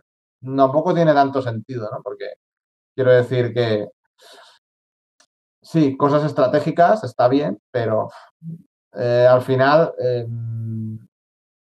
yo creo que es más importante, digamos, sí, la descarbonización general de todo, que no porque claro, digamos, desde un punto de vista de colapsismo se diría, hay que reducir el consumo, hay que reducir el comercio, ¿no? Pero luego, a ver cómo produce tú todo eso en casa, ¿eh? Porque claro, la gracia del comercio es que es la especialización. Que si tú tienes una zona que se especializa en producir algo, lo va a producir muy barato. Y entonces no vas a poder competir con ello produciéndolo en casa porque tienes un país que está especializado en eso. Un país que es como multiproductor, que produce de todo un poco, no será bueno en nada. No sé si me explico. Entonces, y esta es la gracia del comercio, de que consigues que tengas todos los países buenos en algo y juntos se intercambian los productos, ¿no? Y aparte hay países que literalmente tienen cosas que otros no tienen. El que tiene petróleo, el que tiene gas, el que tiene níquel, Claro. que no lo puede elegir, ¿no? Si no lo tienes, lo tienes que conseguir. Esa es además otra. O sea, que el comercio tiene que haber sí o sí por narices por esos hechos estructurales, con lo cual ya te vale la pena, ¿no? Decir, bueno, pues yo me especializo en turismo. Bueno, eso sería. Hasta ahora ha sido España, ¿no? Pero bueno. Bueno, chicos, pues como veo que hay muchas preguntas, si os parece, vamos con vuestras cuestiones. Podéis continuar planteándolas y empezamos. Solares TV te plantea. Fusión en 10 años no se financia bien. ¿Es solo cuestión técnica? No, no lo creo. O sea, a ver, hay cosas, por ejemplo, ahora se está hablando de que la inteligencia artificial, el machine learning, todo eso, bueno, el deep learning, ¿no? Puede ayudar al confinamiento del plasma, ¿no? O sea, hay una serie de desarrollos que van pasando y que a lo mejor nos necesitas para lograr, ¿no? La supercomputación ahora mismo, ¿no? O sea, es decir, todo esto está permitiendo hacer mejor las simulaciones de cómo hacer. O sea, cuando llegue el ITER y lo tengas, ya estarán los experimentos virtuales hechos. Y tú lo que tendrás que hacerlos en real. Pero claro, todo esto es porque está avanzando la tecnología. Ahora, estos experimentos virtuales, ¿podrías haberlos hechos hace 30 años si hubieras financiado más? Difícilmente, porque las tecnologías avanzan de forma, digamos, en paralelo. Entonces, digamos, aumentar la financiación no siempre te tiene que dar necesariamente resolver el problema, ¿no? Que a veces necesita a una pieza esencial que no la obtienes hasta que. Entonces, claro, dices, bueno, pero de ahora en adelante, ¿no? Si lo financiáramos más. Hombre, lo que es el ITER, el problema es que es tan gordo y tan grande ya, que es un proyecto que lo más que puede hacer es llegar a tiempo. Es decir, yo dudo que lo puedan acelerar, porque todos los pasos están interdependientes de diferentes, digamos, checkpoints y metas que tienen que alcanzar diferentes países con las cosas que tiene que ensamblarse todo y es decir, sí, se puede adelantar un país, pero si tiene que esperar a los otros a que acaben lo suyo, pues da igual, ¿sabes? O sea, al final, lo milagroso será que todo esté en el tiempo que está en el roadmap, ¿no? Del ITER. Sí lo veo que puede servir en eso que te he comentado, ¿no? Las venture, digamos, capitals, ¿no? Que se invierta más ahí y a lo mejor algunos de esos proyectos pequeñitos, disruptivos, que busca un enfoque muy particular, pues sí, metas más pasta para que haya más de eso y a ver si alguno te da la campanada. Esto es una posibilidad, pero al final quiero decir, no deja de ser azaroso, no es determinista, no significa que necesariamente te vaya a dar el resultado. Vamos con la siguiente cuestión de JIVDM. Buenas noches, ¿qué diferencia hay entre este descubrimiento en fusión y la fisión? ¿Qué diferencia hay entre la fusión y la fisión? No, bueno, lo hemos comentado. La fusión básicamente es la unión de átomos, en este caso de hidrógeno, que es donde nos centramos. Es decir, que es la reacción que nos da más exotérmica, la que nos da más energía. Y la fisión básicamente es la división, en este caso, de átomos de uranio, principalmente. Existe un enfoque distinto que no se ha desarrollado, que es la de la fisión del torio, que sería la otra alternativa. No está. Creo que los indios y los chinos sí que están investigando sobre eso. Que desbloquearía una tecnología adicional porque torio aún es más abundante que el uranio, ¿no? Pero la fisión al final, pues siempre se trata de partir átomos en átomos pesados, ¿no? Y además, en teoría también, esa es otra diferencia, la fisión es una reacción en cadena, al menos hasta ahora, la que estamos haciendo con uranio es una reacción en cadena, y la fusión no lo es, por tanto es intrínsecamente más segura, ¿no? Si pierdes el control del reactor de fusión, por así decirlo, se te apaga. No, aquello no tiene riesgo de que vaya solo. Es decir, se te desmadra, se apaga porque la reacción necesita unas condiciones muy peculiares para que se mantengan en funcionamiento. Si se pierden, desaparece la reacción. Vamos con la siguiente cuestión de Ticholo. Lo bueno sería que esto, Víctor, se hubiese conseguido en un tokamak, ¿no? Bueno, claro, sí, si se hubiera conseguido el 1.20, el 1.4 en un tokamak, ya estaríamos en un hito tremendo, porque ahí sí que. Aquí vemos el tokamak, es el de la izquierda. Claro, hemos dicho que el Jet sí obtuvo un 0.7 que ya está cerca del 1, no llega, Y de hecho, el día que si el ITER se construye o se construye el del MIT, que también es uno muy parecido, quieren hacerlo con un toro también, lo que pasa es que ellos quieren usar unos electroimanes con superconductores de alta temperatura y con ese enfoque creen que pueden hacerlo más pequeño, etcétera. Bueno, pero al final es la misma idea, es un tokamak que quieren hacer en el MIT, que quieren probar un diseño diferente. Como es más pequeño, van a hacerlo más rápido. Esta es la ventaja, ¿no? Son cosas que a veces, ojo, no den la campanada, ¿no? Pero al final la gracia es que si obtiene el primer tokamak que obtenga más de un 1, será una notición. Y esta vez sí estará un poco más justificado que la prensa haga un poco el titular. Porque realmente hasta ahora ha sido un poco penoso, ¿no? Ver que hacen el titular y dices que no cambia nada, ¿sabes? Es que mañana va a ser igual que hoy y esto sale en una noticia como si pareciera que hay una revolución energética y no, de momento no. Seguimos igual. Al menos con la fusión. Vamos con la siguiente cuestión. CGZ1177 pregunta: ¿cuánto de marketing o cuán hinchado está el titular de la fusión nuclear? Bueno, el titular que se ha repetido en todos los medios, que es un avance histórico que puede revolucionar. Es que no, es que efectivamente esto yo lo calificaría de 90% humo. O sea, 90% humo. Sí, porque ya lo hemos dicho, es decir, el avance en sí es un avance dentro de ese laboratorio, pero no tiene una implicación real a nivel de ¿esto va a hacer que vaya el ITER más rápido? No. Es decir, va por otro lado. Esto a priori no tiene ninguna salida comercial, eso. Pues no la tiene, no puede. O sea, es decir, es una investigación que ahora mismo yo no sé si les permitirá a ellos hacer algo mejor, pero el láser, por ejemplo, que tiene esa ineficiencia, pues va a seguir teniéndola mañana. O sea, ese problema no lo han resuelto. Sería una notición que lograran que ese láser fuera súper eficiente. Entonces sí, que dirías, hostia, pues ahora tienen láser ya. Pero bueno, tampoco, y aún así también tampoco sería tanto, porque es lo que he dicho, ¿no? Ese diseño de láseres impactando todo eso, ¿cómo lo conviertes en una producción de energía? Tampoco está claro, no es un diseño de central funcional tampoco, ¿sabes?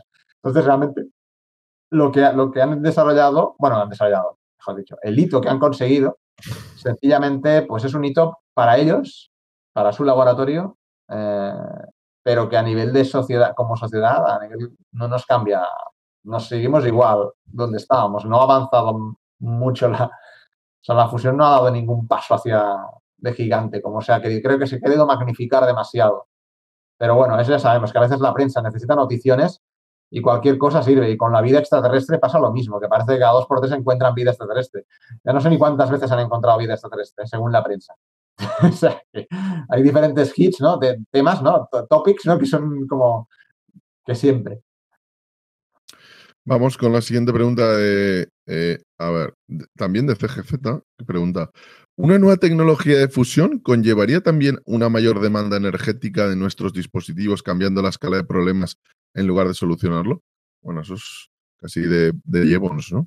Sí, a ver, estas cosas han pasado. De hecho, mira, un ejemplo claro de paradoja de Jevons, por decirlo. Es decir, ha sido la aviación. La aviación se ha vuelto más eficiente y lo que ha pasado también es que cada vez se consume más por aviación porque hay más vuelos. Al ser más eficientes, pueden ser más baratos los billetes y han hecho que más gente vuele, ¿no? Claro. Lo que pasa es que la paradoja de Jevons tampoco es eterna. Es decir, ¿qué quiero decirte? Que al final no va a volar más gente de la que vuela. No sé si entonces llega un punto en que si tú sigues mejorando la eficiencia, si el día de mañana los aviones, los de corto rango llegan a ser eléctricos o híbridos los de un poco más rango y tal, y sigues mejorando la eficiencia, llega un punto en que no vas a tener más aviones en el aire que los que tienes y sin embargo vas a conseguir empezar a bajar, ¿no? No es una cosa que siempre sistemáticamente vaya a pasar. Y con la alimentación lo mismo. Evidentemente que habrá un aumento, yo creo que si hay eso, habrá un aumento de consumo, porque puedes hacerlo y te viene bien para desalar agua o a producir más alimentos, pero tiene un límite, es decir, no vas a producir más alimentos de los que necesites, en el sentido de que más de cierto nivel no tiene ningún sentido producir. Siempre produces más de lo que necesitas, pero que siempre, porque ya sabemos que las ineficiencias, digamos, del mercado, como son, ¿no? Necesitan generar un poco más de lo que se consume, pero me refería que no, que llega un punto en el que ya no es rentable producir más, ¿no? Porque ya tienes, es lo de siempre, ¿no? El mercado por oferta-demanda te genera una situación de que si tú te pasas de oferta, quiebras, porque, o sea, o tienes pérdidas, entonces la tienes que reducir. Pasa con la minería, pasa con cualquier cosa. Con lo cual, Hombre, sí, producirías más, pero hasta cierto punto. Al final esto, el desarrollo sigue curvas, me gustaría decirlo, son curvas sigmoides, no sé si sabes a lo que me refiero. Curvas en S, ¿no? No son curvas exponenciales hasta el infinito. Esto no ocurre. Ocurre cuando hay una disrupción, exacto, cuando hay una disrupción, un cambio tecnológico, lo que podemos ver es incorporarnos en una curva S que nos lleve a un estadio de consumo superior, pero determinado. No sabemos cuál, en el que sí, gastemos más porque ahora la producción la produzcamos eso, con granjas bajo tierra iluminadas, porque nos va bien y nos queda más cerca y además liberamos más campo. No lo sé, ¿sabes? Es como posibilidades que sí, o agua dulce desalada del mar también. Vamos con la siguiente pregunta de Ryoga. Para obtener una fuente láser coherente en todos los 192 haces, siempre vas a tener menos energía en la salida. Esto se sabe desde hace por lo menos 60 años, por lo que hay muchos científicos que creen que nunca se podrá alcanzar fusión por confinamiento inercial. ¿Tú estás de acuerdo con esto?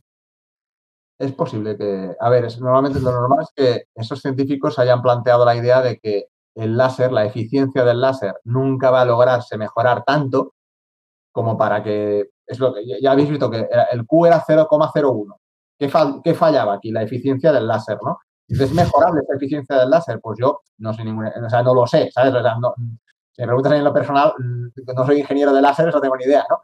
Pero sospecho que los que saben, que es lo que él dice, esos científicos que seguramente se han mirado el detalle de cómo se puede, cuál es el margen de mejora que tendrías con, pues seguramente ese margen de mejora es tan bajo que dicen, es que por este método nunca se va a hacer Q mayor que 1, porque incluso llegando al ideal no teórico de el láser más eficiente que podamos construir, seguirás dándonos un Q bajo. Esa sería, yo creo que es un poco, creo que es la idea que seguramente es lo que está diciendo que han hecho esos científicos. Imagino, que va por ahí.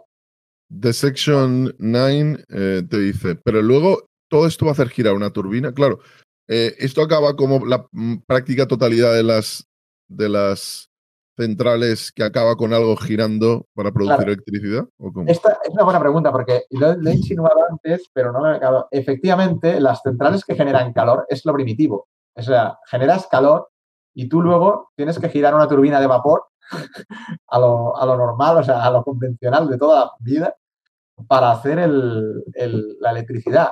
Bien es cierto, y por eso estas centrales térmicas son más ventajosas en sitios fríos, porque el calor luego lo puedes aprovechar, el calor residual, para calentar hogares, calentar agua, que muchos, de hecho, muchas centrales de carbón o de carbón o de gas que están en Polonia o países así que tiran mucho carbón, y es verdad, pero aprovechan parte del calor también para calentar, tienen calefacción centralizada que va por todas las tuberías, no es como nosotros que nos calentamos el agua, sino que tienen el agua caliente, les llega de servicio. No sé si tú has visto algún caso así en algún país. Y, Ya te digo que en casi todos con los que he estado. claro, porque por ahí al norte es que es tan así que o sea, es ineficiente funciona. Y de hecho es que aprovechan la eficiencia de la central de carbón que están quemando para hacer electricidad para que el residuo, ese 70% de energía que se tira, pues no se tire tanta. Entonces ahí tienes un mejor aprovechamiento, ¿no?, de la energía. Eso con las de fusión podría ser igual. Lo que pasa es que en países cálidos como el nuestro la fusión no va tan bien porque a nosotros nos sobra calor, nos falta, digamos que nos sobra, en países que no les sobra, pues lo tienen más aprovechado. Entonces, no sé si decías, sí, lo que sí me gustaría comentar, exactamente, ¿es necesario que la fusión funcione así? No, es lo que he dicho. Es decir, eso sí en las reacciones con neutrones, pero las aneutrónicas, es lo que he comentado, que solo dan partículas cargadas, puedes generar la electricidad de una forma más eficiente, que es canalizando las cargas y absorbiendo, digamos, la energía de cargas en movimiento, con campos electromagnéticos. Como se hace, por ejemplo, exactamente, es lo inverso de confinar el plasma, ¿no? Que si tú tienes un plasma que se mueve, tú lo frenas con campos electromagnéticos, absorbes esa electricidad. Y eso es más eficiente que un proceso térmico. Con lo cual, si lográramos dominar las reacciones que eran aneutrónicas más típicas, aquellas del gráfico aquel que había puesto, las más interesantes eran la de deuterio con helio 3 y la de protón con boro. Esas dos eran las que tenían el pico mejor y tal, pero no son las que va a investigar el ITER, así que de momento queda lejos, o a menos que alguna startup de estas logre algo que nos sorprenda a todos, ¿no? pero por ahora queda lejos. Serían de segunda generación esas reacciones.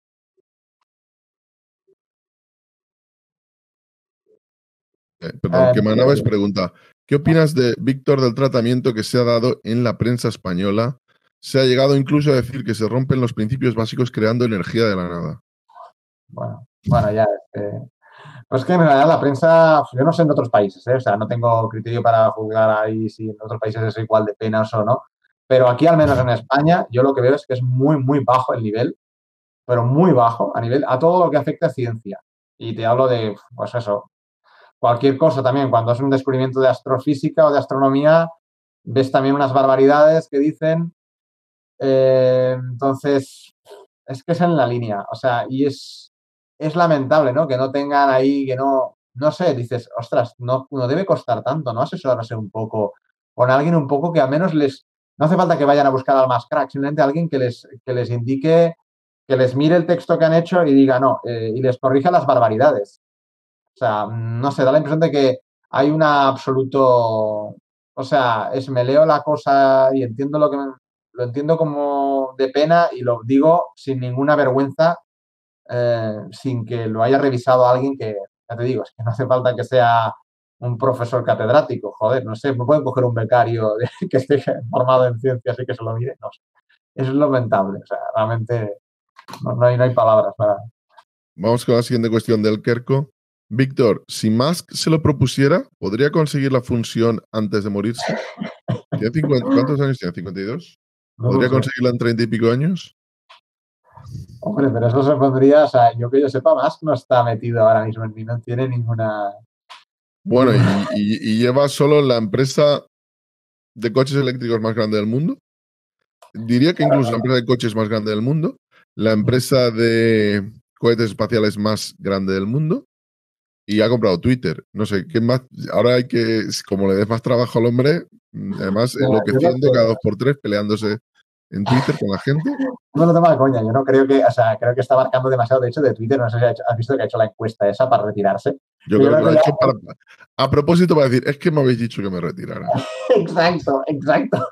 Yo creo que ya lo ha visto claro, que tiene que salir de ahí. O sea, al menos salir de la primera, de la portada, porque claro, la empresa es suya, pero al menos que ponga un mandado que absorba el daño. Porque es que dices.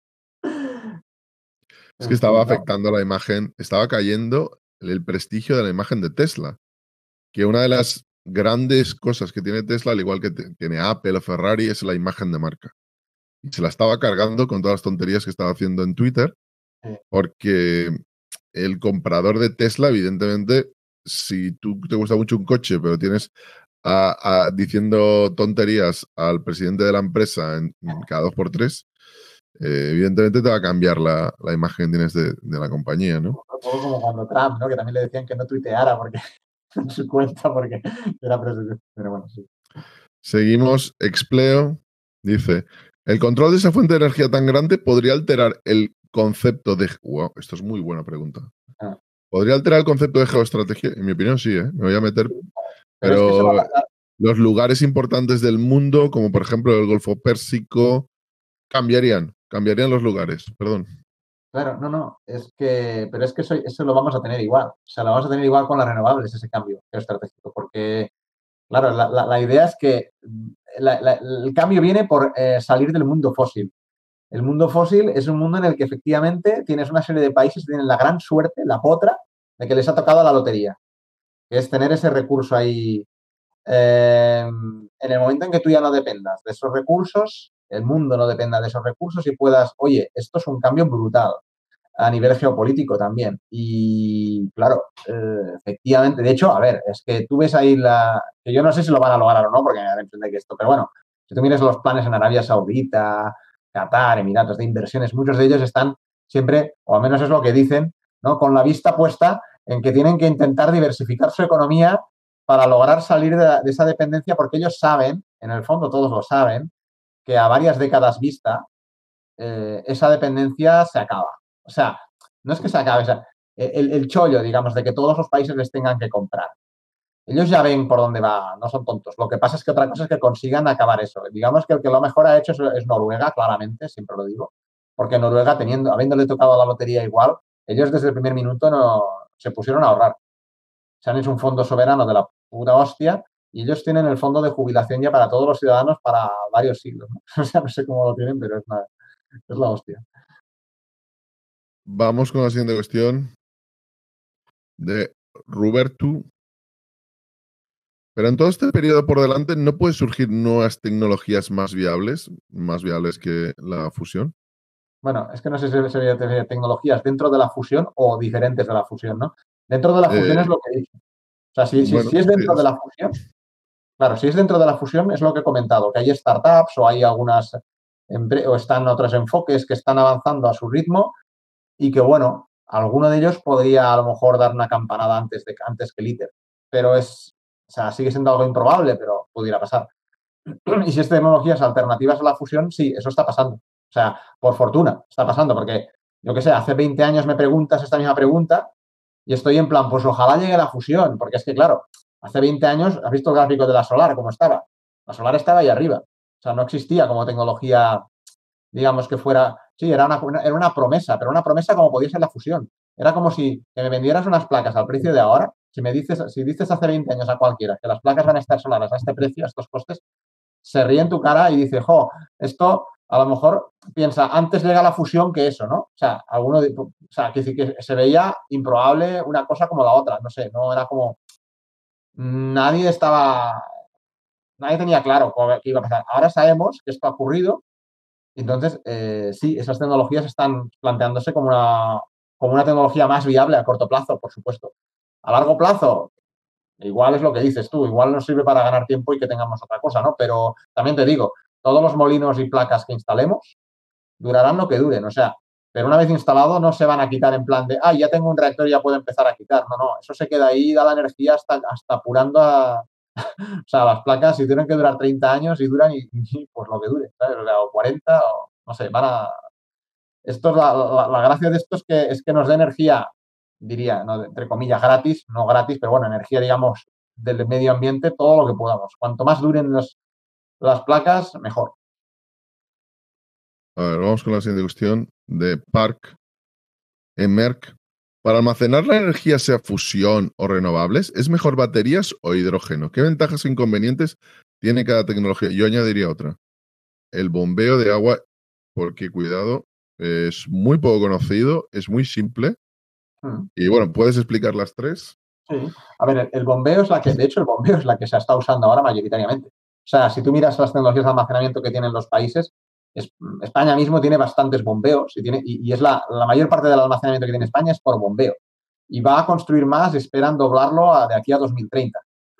O sea, tenemos creo que son unos 3 gigavatios de potencia, 3 y pico, y esperamos meter unos 3 más. Perdona, explica lo que es, porque parece evidente, pero Sí, ¿qué es el bombeo? A ver. el bombeo básicamente es que, por ejemplo, hay dos variantes. Una es que con las presas que ya tienes construidas, típicamente los embalses, tienes varias presas en serie. Un mismo río puede tener 2 o 3 embalses, ¿no? En un mismo tramo puede tener. Entonces, esos embalses, cada uno de esos tiene una presa.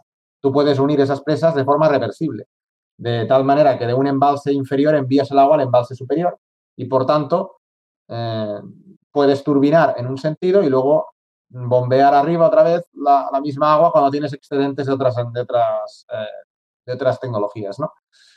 Y Y la luego otra esa variante, agua que has bombeado la dejas caer y produce electricidad de nuevo. claro, luego, o sea, esto se puede hacer así, sería ciclo abierto porque estás en un río, o ciclo cerrado sería hacerlo con 2 estanques artificiales hechos en otro lado, a diferentes alturas y también existen. Esos también tenemos algunos de ciclo cerrado que están totalmente aislados y no dependen de que el río tenga más o menos agua, da igual, ¿sabes? O sea, está aislado. Esto es lo que funciona más. Lo que pasa es que las baterías, ha dicho hidrógeno, es muy interesante la pregunta porque yo creo que las baterías sí que van a desarrollarse rápido y pronto porque se están desarrollando para el vehículo eléctrico y por tanto se están investigando también para las renovables. Muchas renovables van a tener las que tener, por ejemplo, la fotovoltaica que produce todas a la misma hora, llegará un día y no tardará mucho, al menos aquí en España lo veremos pronto, yo creo que en este lustro lo vamos a ver antes de 2025, yo creo que vamos a ver los mediodías de verano, la energía eléctrica se va a ir a cero, porque todas las placas van a estar produciendo a full. Entonces, ¿qué pasará? Que si yo meto una placa que me produce en las horas en que la energía no vale nada, no tiene ningún sentido. ¿Qué tendré que hacer cuando llegue ese momento? Pues meter la placa con una batería. O sea, porque no podré, no tendrá ninguna rentabilidad económica meter la placa sin la batería. Y esto es lo que irá pasando. Entonces, poco a poco se irán poniendo baterías en muchos parques solares, sobre todo, para por lo menos dilatar, o sea, demorar la producción unas horas, aunque sea. Y esta tecnología, lo que pasa con las baterías, a diferencia del hidrógeno, es que las baterías es más eficiente. Una batería tiene de un 80 a un 90% de eficiencia, de carga y descarga. O sea, es lo que se pierde. Te perderás entre un 10 y un 20 de energía, dependiendo de la calidad de la batería, ¿no? Esa pérdida es suficientemente baja y, por tanto, permite que la batería se use, y pues es lo que vale la pena, la batería que se use cada día. Lo típico es que se use a diario, se cargue y se descargue al menos una vez al día, para hacer el ciclo de día a de noche. Esto sería lo útil de las baterías. En cambio, el hidrógeno es mucho más ineficiente. Creo que está por debajo del... Ahora no sé todo el proceso porque hay que contar varias cosas, ¿no? La electrólisis, la quema del hidrógeno luego, se baja, está por debajo del 50 seguro. Creo que es un 35, un 40, no lo sé. Pero por ahí, o sea, mucho menos. O menos del 30. Es que no sé, dependiendo. Esto va mejorando porque las tecnologías de electrólisis mejoran, pero hay unos límites que nunca va a ser tan eficiente como una batería. Por tanto, el hidrógeno es más rentable cuando lo almacenas para largo plazo. Es decir, tú vas almacenando, acumulas una reserva estratégica y para los días esos en que te va todo mal, esas semanas en las que todo falla, en las que se ha trabajado todo, entonces se lo metes a los ciclos combinados o a donde tengas que meter el hidrógeno o lo que sea que hayas hecho con el hidrógeno, porque con el hidrógeno luego puedes hacer alguna sustancia derivada como un amoníaco o, no sé, o metano también, lo que sea, ¿no? Es decir, puedes hacerlo, ahí hay más pérdidas, con cualquier paso que haces hay más pérdidas, pero también hay ganancias de que tener el hidrógeno, almacenar hidrógeno es muy jodido y a veces es mejor almacenar otra sustancia, ¿no? Así que, aunque tengas pérdidas, te puede valer la pena, porque es como siempre, si tienes energía que tienes que tirar, porque eso nos pasará, tendremos días, que tendremos horas en las que la energía nos sobrará y la tiraremos. ¿Y o haces Cuando bombeo de agua o produces hidrógeno Claro, o ahí tienes que tenerlo? cualquier cosa te sirve, porque si no es que si no hago eso, igual esa energía se pierde. Por tanto, ahí ese es el momento de meterle al hidrógeno a lo que quieras, ¿sabes? Porque, y bueno, veremos a ver, ¿no? Cómo evoluciona, pero evidentemente es una tecnología para usar de forma más esporádica. Feredis te pregunta, bueno, Víctor, ¿qué opinas del hidrógeno? Pero bueno, esto ya lo has explicado, pero luego te pregunta, ¿y qué costes tienes para España el hidrógeno y la infraestructura de hidrógeno siendo cabeza de lanza mundial? ¿Qué A costes ver, sí, tendría? es que España está situada. Mira, es que te diría que España desde la Primera Guerra Mundial que no tiene una coyuntura tan buena. O sea, la Primera Guerra Mundial España quedó muy bien porque era neutral y básicamente le vendía las Nos cosas a... vino, está mal, pero nos vino económicamente bien la Primera Sí, Guerra Mundial. exactamente. Fue... Entonces, en este caso, es lo mismo. La guerra está de la crisis rusa y todo esto de la crisis rusa, que evidentemente es malo para el mundo en general, porque mejor que no haya guerras ni que pasen estas cosas, ¿no? Pero España la coloca en una posición privilegiada porque tiene varias variables buenas. Una, son los que tenemos más regasificadoras, que eso también era otra derivada que quién iba a contar, ¿no? Porque resulta que ahora eso nos va bien, nos coloca en una posición buena. Y la otra, que como a Europa le interesa ahora meter el acelerador en la transición y producir lo que no está escrito en solar y en eólica, y España tiene un potencial, que es el que mayor tiene potencial, sobre todo solar, y eólico no está nada mal. Es verdad que en los países del norte tienen mucho, pero el problema es que necesitan la solar de España. Europa la necesita, porque es que si no los veranos va a tirar España de Europa, para que nos entendamos, o sea, en gran medida. Va a ser la que... porque ya sabemos que, o sea, no sé si sabéis, pero la eólica y la solar tienen ese punto de que se complementan. En verano tira más la solar y en invierno tira más la eólica. Y entonces, claro, el Mar del Norte está muy bien para el invierno, te da mucho, pero en verano ya no da tanto. Y ahí va muy bien que esté España dando a full. Y además la solar, encima, tiene la ventaja de que va a ser la más barata. O sea, la solar ya lo has visto en el gráfico, había superado a la eólica en precio y eso va a seguir bajando. O sea, su nivel de bajada es más rápido. Eso quiere decir que si proyectas a 10, 20 años, vamos a tener la energía más barata que vamos a poder vender a la gente. Claro, lo que interesa, de hecho, y lo que se está especulando, ya no es solamente vender hidrógeno, que eso creo que va a ser poco práctico, sino meter cables submarinos eléctricos para que llegues y podamos vender la electricidad no solamente a Francia, sino que se deshace ese cuello de botella y podamos venderla ahora creo que es un anillo de cable que se quiere. Todo esto está en los planes, digamos, de interconexión, pero ahora hay que hacerlo. Y ahí es donde España se va a beneficiar muchísimo de todos estos proyectos, porque todas estas inversiones van aquí porque saben que es donde va a estar la energía barata dentro de 10 o 20 años. Sí, por la fotovoltaica, fundamentalmente. Vamos con la siguiente cuestión. A ver, la tenía por aquí.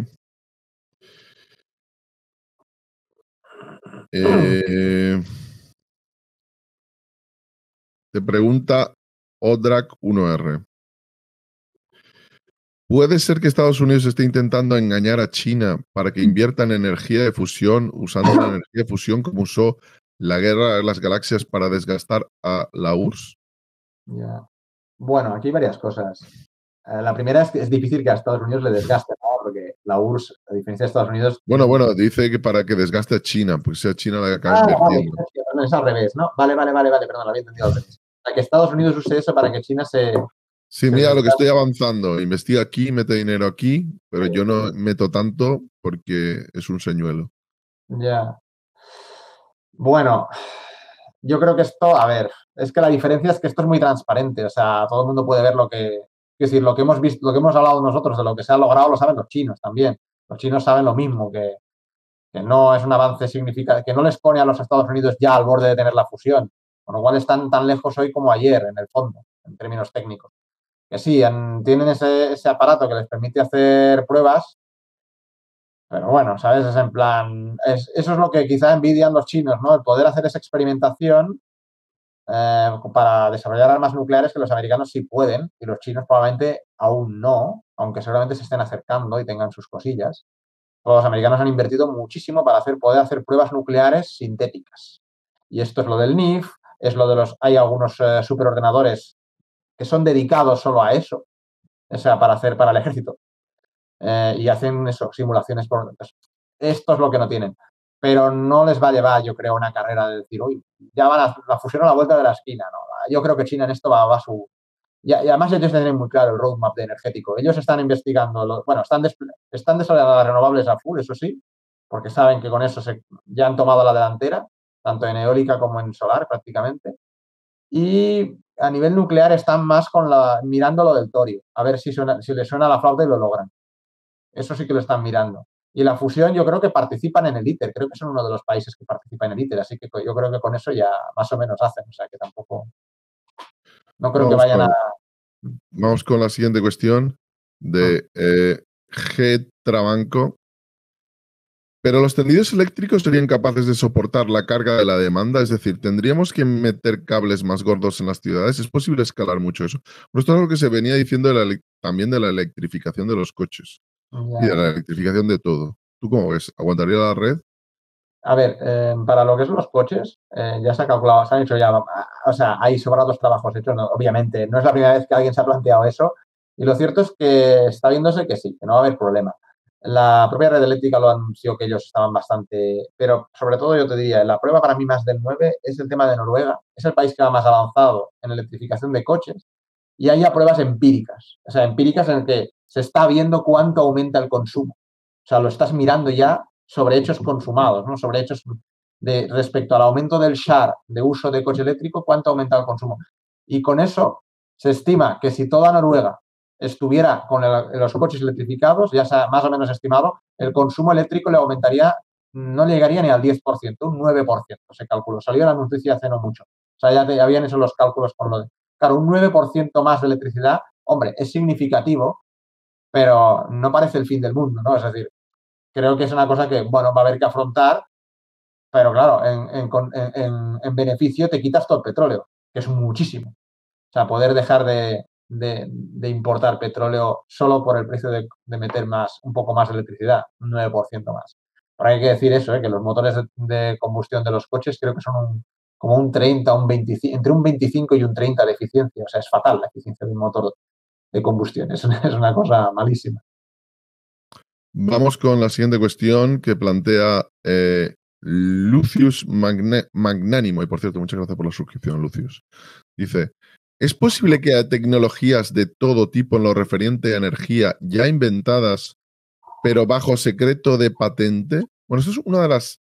Diría que esto es una cuestión que se ha repetido, al menos yo lo vengo escuchando 20 años o Sí, más, de tecnologías que no se han sacado sí. bueno, vamos, a uso comercial, porque a otro tipo de industria, a veces se dice que es la industria del petróleo, no les interesa.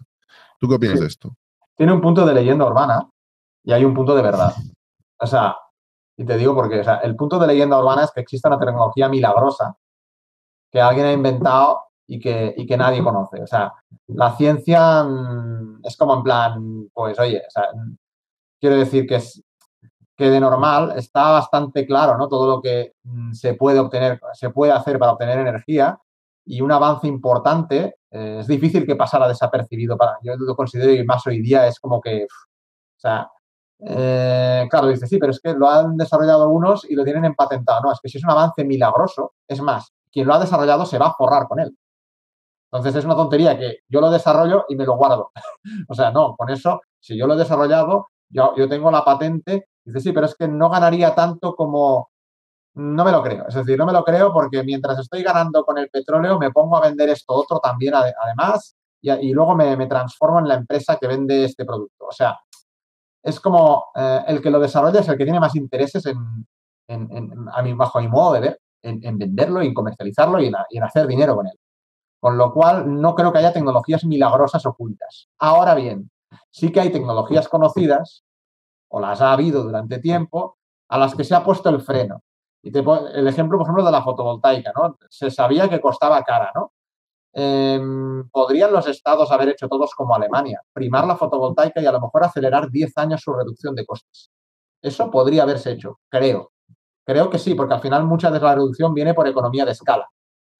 ¿Y qué han hecho las petroleras durante mucho tiempo? Poner todas las trabas posibles a estas cosas en las petroleras eléctricas o lo que sea, ¿no? Es decir, las del gas, las gasísticas, todas las energías de fósil. Es decir, hacer las legislaciones o digamos, desalentar eso a los políticos de mil maneras para que no se hagan para que no hagan como Alemania. Es decir, la idea es que lo que hacían en Alemania no se hiciera en todos los países además, porque si se conseguía ralentizar el desarrollo de esas tecnologías, ellos es más tiempo que han podido vender gas y petróleo a buen precio. Esto sí, esto le llamaría, ¿cómo le llamaría? Es como tiene una palabra, es dilacionismo o algo así. Es como, no sé si me explico, ¿sabes? Retardismo. Es como buscar retrasar algo que tú sabes que probablemente ocurra, pero oye, si se retrasa 10 años, mejor, que así vendo más. ¿Sabes? Y como no controlo yo el negocio y no lo tengo yo, porque es eso, yo no lo tengo, yo lo perjudico. Ahora, si soy yo el que ha inventado las placas solares, oye, véndelas, ¿sabes? Si las he inventado, si yo las vendo baratas, ¿para qué me lo guardo? O sea, fórrate con eso, ¿no? Pero bueno, esa es mi impresión es esa, que la idea de la tecnología milagrosa, no. Entonces, consideras que tiene un punto de verdad, ¿no? Dentro Sí, el de... punto de verdad es que sí que han actuado contra tecnologías que existían, que podían haberse desarrollado tal vez más rápido y y que probablemente su acción ha ralentizado su desarrollo un poco más de lo que nos convendría. Porque, oye, haber ganado 10 años más en las renovables, pues, joder. Y vamos con la última pregunta, muy interesante de Yemot92. ¿Crees que el combustible bajará de precio? Entiendo que el combustible fósil, gas natural, petróleo, etcétera, Es una pregunta, carbón. pero no te ¿Creéis puedo... que perdón? Perdón, acaba, ¿no? Dice, ¿creéis que el combustible bajará de precio al bajar la demanda con todas estas nuevas fuentes de energía?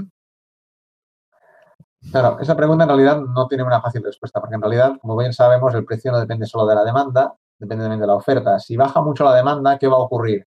Pues que va a haber muchos pozos que los van a cerrar. Con lo cual, lo que vas a tener, a mi modo de ver, es que cuanto menos demanda hay, la volatilidad va a aumentar. Pero la volatilidad no significa que el precio va a ser alto o bajo, no lo sabemos, sino que las variaciones, las fluctuaciones de ese precio serán mayores porque habrá menos, claro, como hay menos demanda, va a haber menos producto y cuando hay menos producto, digamos, los movimientos de precios son menos suaves. Sí, y esto se ve, miras cualquier materia prima de estas que produce poquísimo el año, no sé, el precio del helio, por ejemplo, el helio, ¿sabes? Que se produce poquísimo en el mundo. Claro, te puede pegar unos bandazos de la leche porque se produce muy poco. Pues el petróleo, conforme se produzca menos, los bandazos que pegarás serán más altos. Pero eso no quiere decir que no pueda haber un año de petróleo muy barato y otro de petróleo muy caro.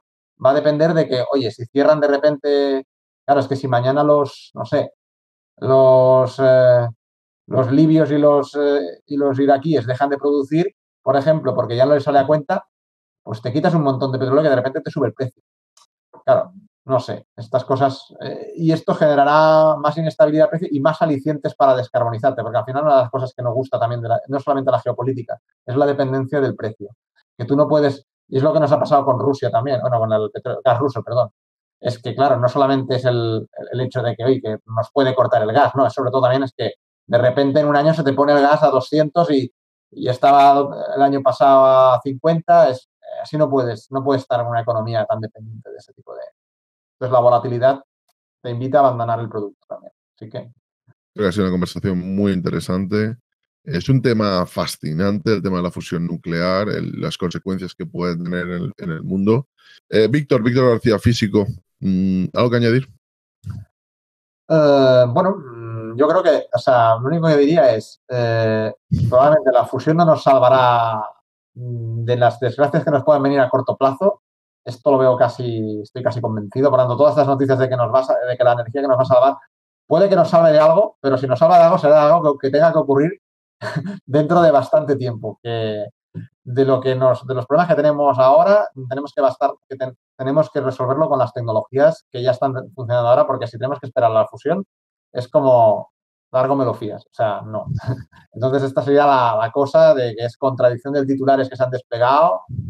En fin, ya sabes, la prensa de aquí, pues, al final, y esto me parece negativo también, porque vende la idea en la gente de que, ya está resuelto, ya lo han resuelto. Y luego, cuando ven que no ocurre, dicen, ves, lo están parando, ¿no? Hay una conspiración para no desplegarlo, pero no sé. De partida aquello era falso desde el principio, ¿no? Pero bueno, estas cosas de la prensa, no sé si eso ocurre en todo el mundo, este tipo de titulares, parece que sí, ¿no? Que por lo que dices en la CNN, en otros países, también habían, pero bueno, es un poco que haría falta quizá que hubiera más programas como estos, más cosas así, que donde se difunda un poco y se divulgue un poco la ciencia más, o sea, cosas más, con un poco más en serio, tomándose las cosas no en el plano sensacionalista, que creo que es donde se mueve la prensa, Vivian. Bueno, chicos, ¿qué deciros? Ha sido un placer. Recordad también que nos podéis seguir tanto en Tiscra como también en Espurna, en iVoox, en formato solo audio, en formato podcast. Lo dicho, un abrazo, nos vemos y hasta mañana.